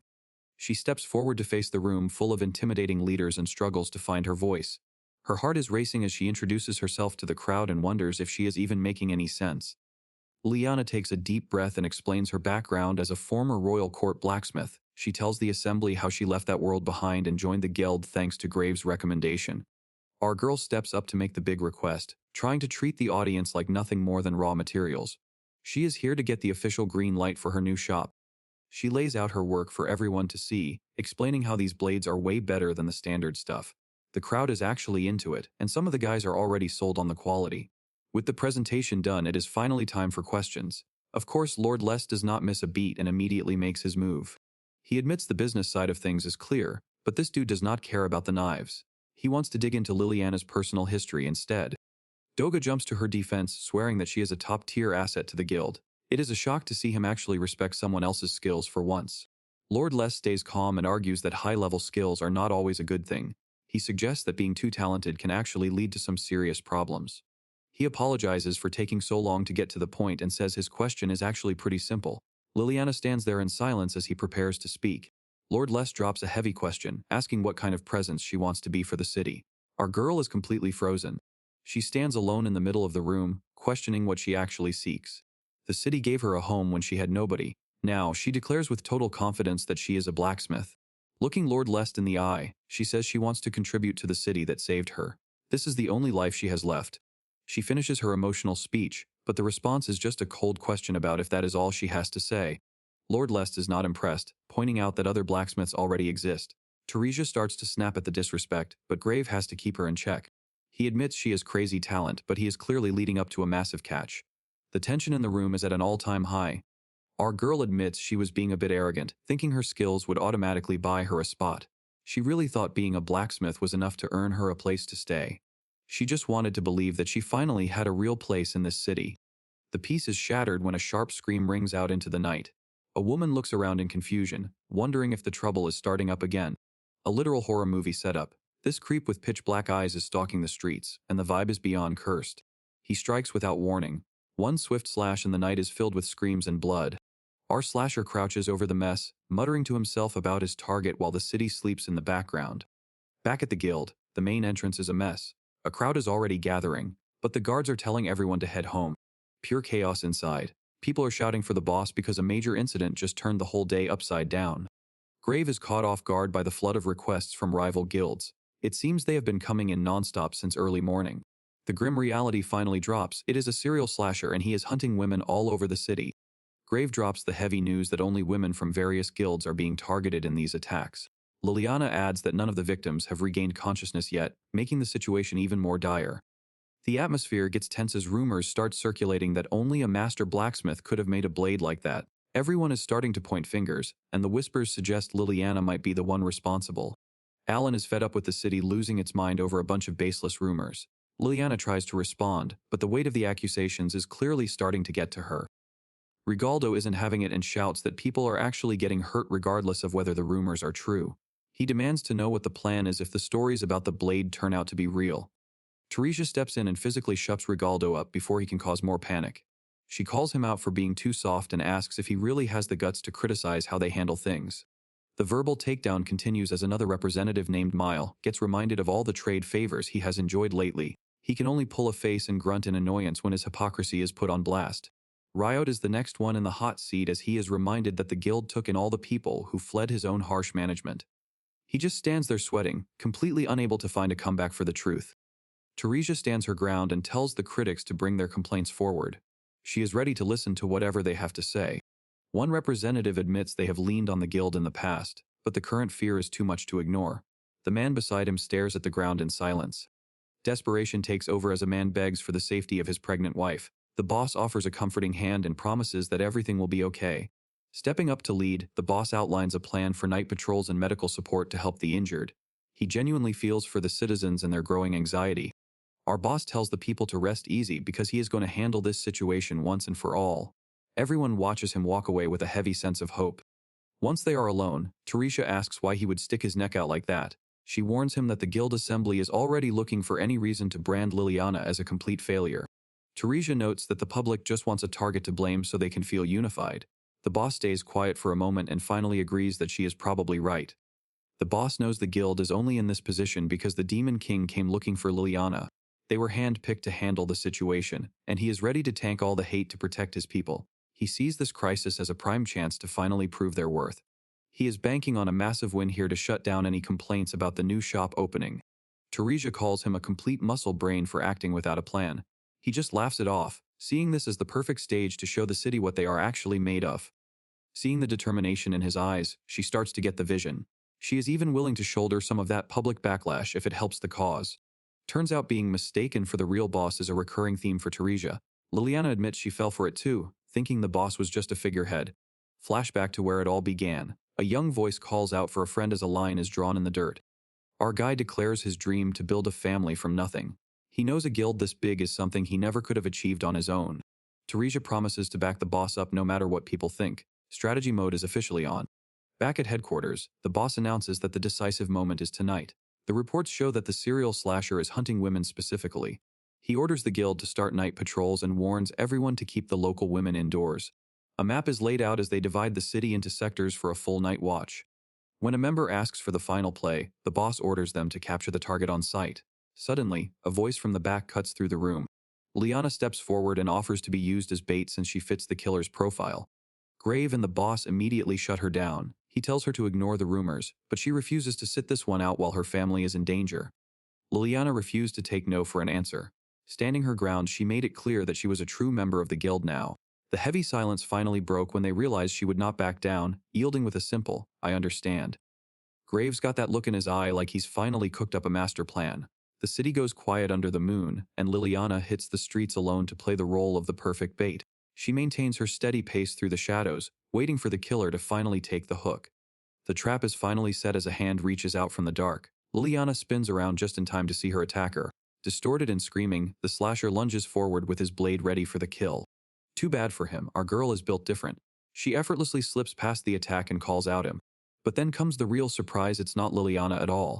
The person standing there is actually our boy Grave, disguised as her to lure the slasher out. Even the boss is impressed, admitting he never expected Grave to come up with a plan like this. The boss is practically in tears because he knows how much Grave hates doing stuff like this. Our boy tells the old man to shut up while looking incredibly embarrassed in his disguise, but his eyes go sharp as he remembers why he is doing this. Cross-dressing is a small price to pay to keep Liliana safe. Grave is fully committed to the role, shouting for the slasher to pull up and find out, stepping in to take over the show. The serial slasher is losing his mind, screaming for victims while Grave rushes into the fray. He asks if the creep is even listening to a single word he is saying. Grave shuts the monster down immediately, telling him there is not a single woman here for him to hunt. He mocks the guy for not thinking clearly as he readies his own blade. Demanding answers, our boy asks the freak what his objective is. The slasher just sweats and stares back with those creepy black eyes. It is clear this guy is too far gone, muttering about bathing in blood while begging his sword to let him start the slaughter. The vibe is getting darker by the second. Grave notices that the killer seems to be lacking any actual self-consciousness. He stares the freak down as they face off in the middle of the empty street. The slasher lunges forward with a scream to get out of his way, but Grave is way ahead of him. He offers a quick apology before dodging the strike with ease. Time to end this. Grave unleashes his flame blade, sending out a shockwave of fire that leaves a ripple on the ground. Grave stares down the threat with zero hesitation. As long as he is standing there, that blade will never reach her. He pins the hooded freak to the cobblestones and demands they give up and show their face. A sudden realization hits both him and Liliana, freezing them in their tracks.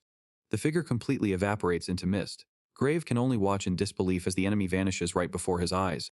Inspecting the spot, Grave finds nothing but a few scraps. The attacker was just a human-shaped illusion, and Liliana rushes over to verify the remains. Liliana picks up the hilt and her blood runs cold. The real culprit behind everything is a cursed demon sword that devours human life force. We open with some lore on demonic blades, which are magic swords that possess special powers and take the form of katanas. There are two big differences between these and regular demonic swords, but the second one is still a mystery. The truth about the demonic blade incident seemed to vanish along with its wielder, leaving everything buried in darkness. A woman in glasses leads the way, catching our heroes off guard as they follow her deeper into the facility. Grave wants to know why they were even called here in the first place. The guide explains it is all for the investigation, and she has something specific she wants them to see. They step into a facility managed by the organization, which turns out to be a full-blown hospital. Liliana is surprised to find such a place hidden away here. What started as a small clinic grew into an institution that rivals the best hospitals in the capital. Despite all that high-end equipment, there is clearly a problem they cannot solve. This girl was the first victim of the demonic blade incident, and she still has not opened her eyes. All medical treatments have been exhausted, and even though her vitals are fine, she remains trapped in a never-ending sleep. Since they were the ones who actually fought the culprit, the guide hopes they can figure out something the doctors missed. Liliana can only stare in silence as she processes the gravity of the situation. Every victim is a woman stuck in a deep sleep with no end in sight. Alan yells that there has to be a clue from that day hidden in the wreckage. Forging a demonic blade is a grisly process that demands fresh blood mixed right into the steel. These things are abnormal from birth, since no sane smith would ever think of using blood for their craft. Besides rotting the mind of whoever holds it, the sword is hungry for something way more precious than simple magic power. Liliana reveals the sword is actually hunting for life force, which leaves the official totally speechless. She explains it is only a hypothesis for now, but the logic seems to hold up. The theory is that the weapon steals the essence of those it cuts to use as its own food. Since it cannot take anything from a corpse, the blade leaves the victims alive, but connected through invisible threads of misery. These attacks only happen at night because that is when the slasher is actively using the weapon. The official is skeptical, wondering if a demonic blade can really pull off something that insane. Liana stands her ground, explaining that it all depends on the skill of the smith. Choosing to be honest, she admits she is one of the few people who could actually build a weapon like that. She is not hiding anything anymore. Our girl starts connecting the dots, guessing the attacker specifically targeted women due to a deep-seated grudge. She is giving this investigation everything she has. Grave backs her up, remembering how the slasher was shouting about women with pure resentment. That is enough to convince the official. Even with the physical blade gone, the victims are still stuck in a never-ending sleep. The official is at a loss for what to do next. There is only one way out. They have to find a way to manually sever the connection to the demonic blade. A solid plan in theory, but nobody knows how to cut an invisible cursed link. They are facing a problem that traditional medicine cannot touch. Liliana reflects on the unique power of the Demon King's blade, which had the insane ability to target exactly what the wielder wanted. Instead of flesh and bone, Iblis focused his edge on cutting nothing but his enemy's consciousness. This memory sparks a lightbulb moment for our girl as she finally figures out a solution. She declares that they need a weapon that can specifically target the unseen threads of the curse. Lord Lest isn't exactly jumping for joy since her plan is still just a theory, but Liliana doesn't flinch. She asks for the chance to forge a magic sword, promising that she will be the one to save the victims. She knows swords better than anyone else in the room. This isn't just talk, it's the core of who she is as a master blacksmith. The official finally caves under her pressure and officially hands over the mission. He puts the lives of the townspeople in her hands, ordering her to forge a blade that can slice through the curse once and for all. Back at the drawing board, our MC starts crunching the numbers for her most impossible project yet. The idea of cutting the unseen sounds cool, but actually making it happen is a whole different level of stress. The rest of the guild thinks she is totally losing it for even trying such a weird request. Liliana just smiles through the doubt, knowing she already has a secret method ready to go. Our girl breaks down her plan by pointing out how the Demon King's sword could choose exactly what it cut. She is betting everything on being able to forge a blade that only targets the unseen threads of the curse. The whole vibe shifts instantly as the guild starts celebrating like the case is already closed. They are convinced that having a master blacksmith on the team is basically a cheat code for this entire mission. While everyone else is doing a victory lap, Liliana is stuck in her own head. She knows that turning this theory into a reality is not going to be nearly as easy as they think. She drops the reality bomb that forging the Demon King's blade required materials that can only be found in the demon realm. Without those high magic components, her plan is basically just a cool idea with no way to build it. The team hits a massive roadblock since no one in the city has any clue how to reach the demon realm. It seems like their best shot at saving the victims is over before it even started. The boss goes quiet for a second before realizing there might be one person with the right connections. He has got a specific name in mind that could change everything if they can actually reach him. Everyone else is curious about the lead, but Grave looks like he just saw a ghost. He has already connected the dots, and he knows this mystery contact is going to be a massive headache for everyone involved. Back at the royal castle, the gates are tightly guarded against commoners. Liana prepares herself to deal with the most annoying guy in the kingdom. Longing on his throne, Hero Alan mocks his visitors for being late to the party. He asks if they are just now starting to realize how badly they messed up. Alan dismisses them as hopeless commoners with a wave of his hand. Liliana notes that his trash personality has not changed one bit since they last met. Liana formally introduces herself as the master blacksmith for the Blue Sky Sword Guild. The announcement catches the hero completely off guard.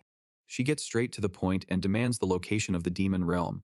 Leveraging her skills, she offers to repair his failing holy sword in exchange for the intel. Alan tries to gatekeep the info, claiming she could never survive the trip even if she knew the way. Liliana simply asks if he is willing to walk away from the only person who can fix his blade. The hero starts sweating as his dirty secrets are aired out. Liliana brings up the rumors that his holy sword is losing its power and he is getting beaten by ordinary soldiers. Liliana does not let up, asking him if he can really turn a blind eye to the victims. Alan looks completely rattled as she hits him where it hurts. He drops the smug attitude and asks if she can actually resolve the blade incident. Liliana gives him a straight answer and begs for his cooperation. Going deep to her former rival, Liliana puts her ego aside for the greater good. She formally asks the hero to lend them his strength. Elsewhere, the vibe shifts. The hero finally stops being a gatekeeper and shares every detail about the demon realm, from the location to the best route to get there. Even this arrogant hero has a soft spot. He stands by the bedside of the first victim, sharing the same desperate wish to save them. Liliana is locked in. It is time to step into the unknown, destination the demon realm. The locals think the demon realm is just a creepypasta, but the village elder is not joking. She straight up tells them to quit while they are ahead. Grave is not sugarcoating anything either. He warns them that stepping into that territory is a one-way ticket to the afterlife. Liliana finally sees the border for herself and the vibe is heavy. She starts to wonder if they are actually going through with this. The canyon is a massive gap that looks like a scar on the world. It is a jagged reminder that some places are not meant to be visited. The demon realm covers nearly half the continent, serving as a massive home for demonic races. It is a domain shrouded in mystery and danger. A giant rift separates the human world from the demon land, creating a natural border. Liliana stands on the edge, taking in the scale of the journey ahead. The only path forward is a rickety bridge stretching across the abyss. It feels like a final warning to stay away from the darkness ahead. Grave takes the lead on the rickety bridge, reminding Liliana to watch her step as they cross the massive gap. She tries to act brave by saying it is just a bridge, but the high altitude is clearly starting to get to her. The footing is a complete disaster, with those unstable wooden planks making every single step feel like a high-stakes gamble with gravity. Liliana is officially reaching her breaking point, convinced the bridge is going to snap and send them into the abyss every time it sways in the wind. She demands to know why the hero looks so calm, but it turns out he is just as terrified as she is, admitting that the entire situation is way too scary for his liking. The tension finally breaks and the hero is literally in tears from the stress of the crossing. He is so scared that he even offers to let Liliana take the lead just so he can get off the front line. Finally, a light at the end of the tunnel appears as they reach the other side. Grave reaches out a hand to help her along, encouraging her to keep moving because they are almost there. They practically collapse onto solid ground as they finally clear the abyss and land on the other side. They have officially crossed the border into the demon realm, and the spooky atmosphere is already hitting them with a swarm of bats. Liliana admits that the demon realm is no joke and is definitely not a place you just walk into. Grave finally understands why everyone was so desperate to stop them. Looking back at the rickety bridge, they realize that no ordinary human has ever survived this crossing. Grave notes that if even the arrogant hero was terrified, then a normal warrior would have zero chance. Liliana confesses that she originally thought Alan was just being toxic when he told her she would never make it. Now that she is actually there, she realizes he might have been trying to save her. Grave wonders if the hero was actually being sincere for once. Liliana insists that even if he was serious, he definitely had some petty motives mixed in with his warnings. While they keep walking, Grave asks if she is finally over her massive grudge against her former teammate. She considers the question with a rare moment of peace, realizing how much her perspective has shifted. She admits that her grudge has not faded at all. Her hands were shaking from pure nerves during their first meeting since her exile. Grave listens as she confesses how terrified she really was. She realizes that the only reason she didn't fold was because she knew the guild was standing right behind her. Liliana thinks back to her guild family and realizes she is never truly on her own. As long as she has them to return to, her heart is steady.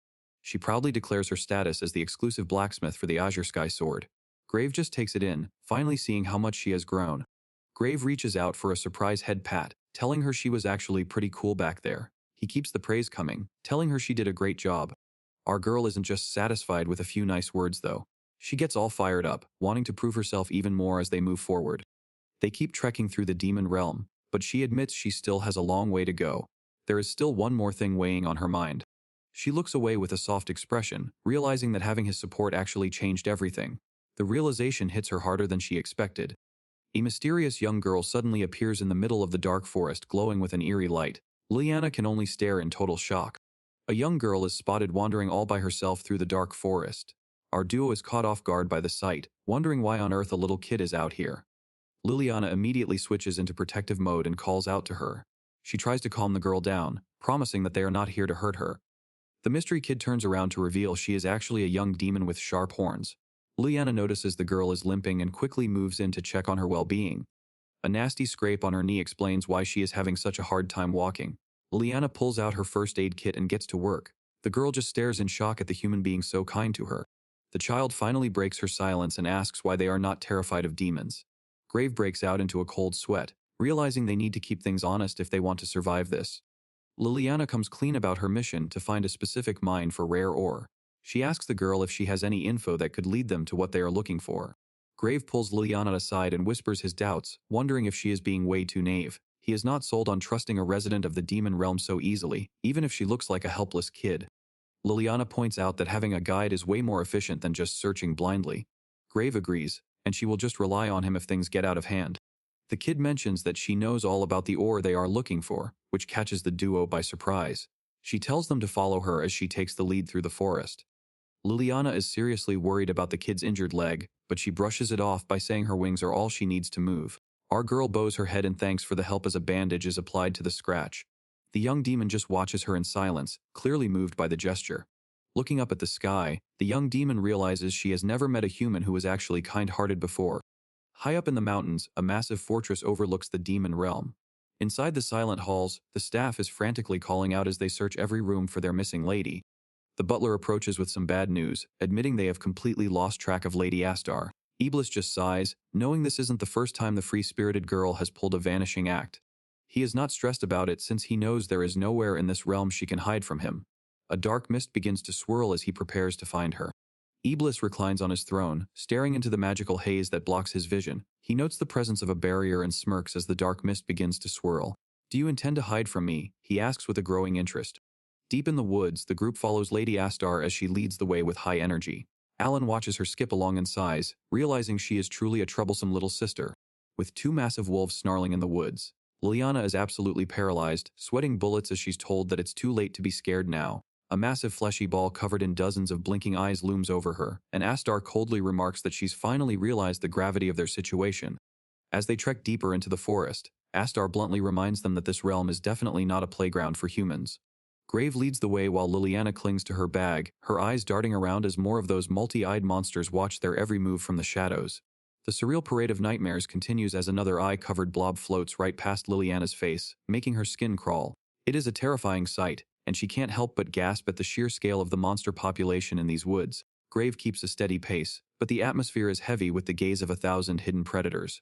Our boy Grave actually has a smirk on his face, admitting he has never seen this many monsters in one place before. He is taking the whole terrifying situation in stride, finding the biodiversity of the demon realm almost fascinating. Up in the branches, dark monkey-like beasts watch the intruders pass with glowing eyes. Despite their numbers, the monsters seem strangely calm for now, allowing the group to move forward. Lady Astar keeps her focus sharp, her expression unreadable as she leads them deeper into the heart of the forest. Liliana is confused by the monsters' lack of aggression, but Astar quickly warns them not to get cocky and avoid eye contact. She explains that looking these things in the eye is essentially a death wish for any human wandering through here. Astar warns that eye contact is basically an open invitation for an attack. Horror dawning on her face, Liliana realizes she might have accidentally locked eyes with something earlier. Right on cue, a pitch-black beast lunges from the undergrowth with a roar. A sudden warning rings out for Liliana to watch her back, and she barely has time to duck before the situation gets dangerous. Grave rushes to her side to make sure she is unharmed, but he immediately freezes when he notices something bizarre happening in the trees. Strange white blurs start zipping through the air in every direction, and Alan is left wondering what kind of monsters he is even dealing with. The number of attackers keeps growing by the second, but they are moving way too fast for a human to track with their eyes. Liliana feels the pressure to step up and protect her friends, even as Grave prepares to lead the charge. Grave orders the girls to get behind him, but the cold look in Astar's eyes suggests she has a much different plan in mind. A massive monster lunges from the shadows, but it is instantly intercepted by those same blindingly fast blurs that are now shredding the forest floor. Liliana offers a quick thank you for the save as they keep moving. Grave just breaks out in a sweat, admitting that he was not the one who saved them. Astar commands the group to move out, leaving the others trailing behind in a state of confusion. Grave gives a shaky confirmation as they push deeper into the forest floor.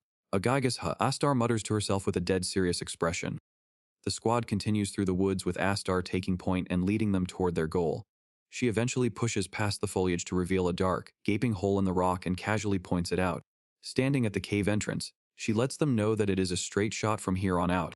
The duo approaches the mouth of a massive cavern, and the creepy atmosphere immediately puts Liliana on edge.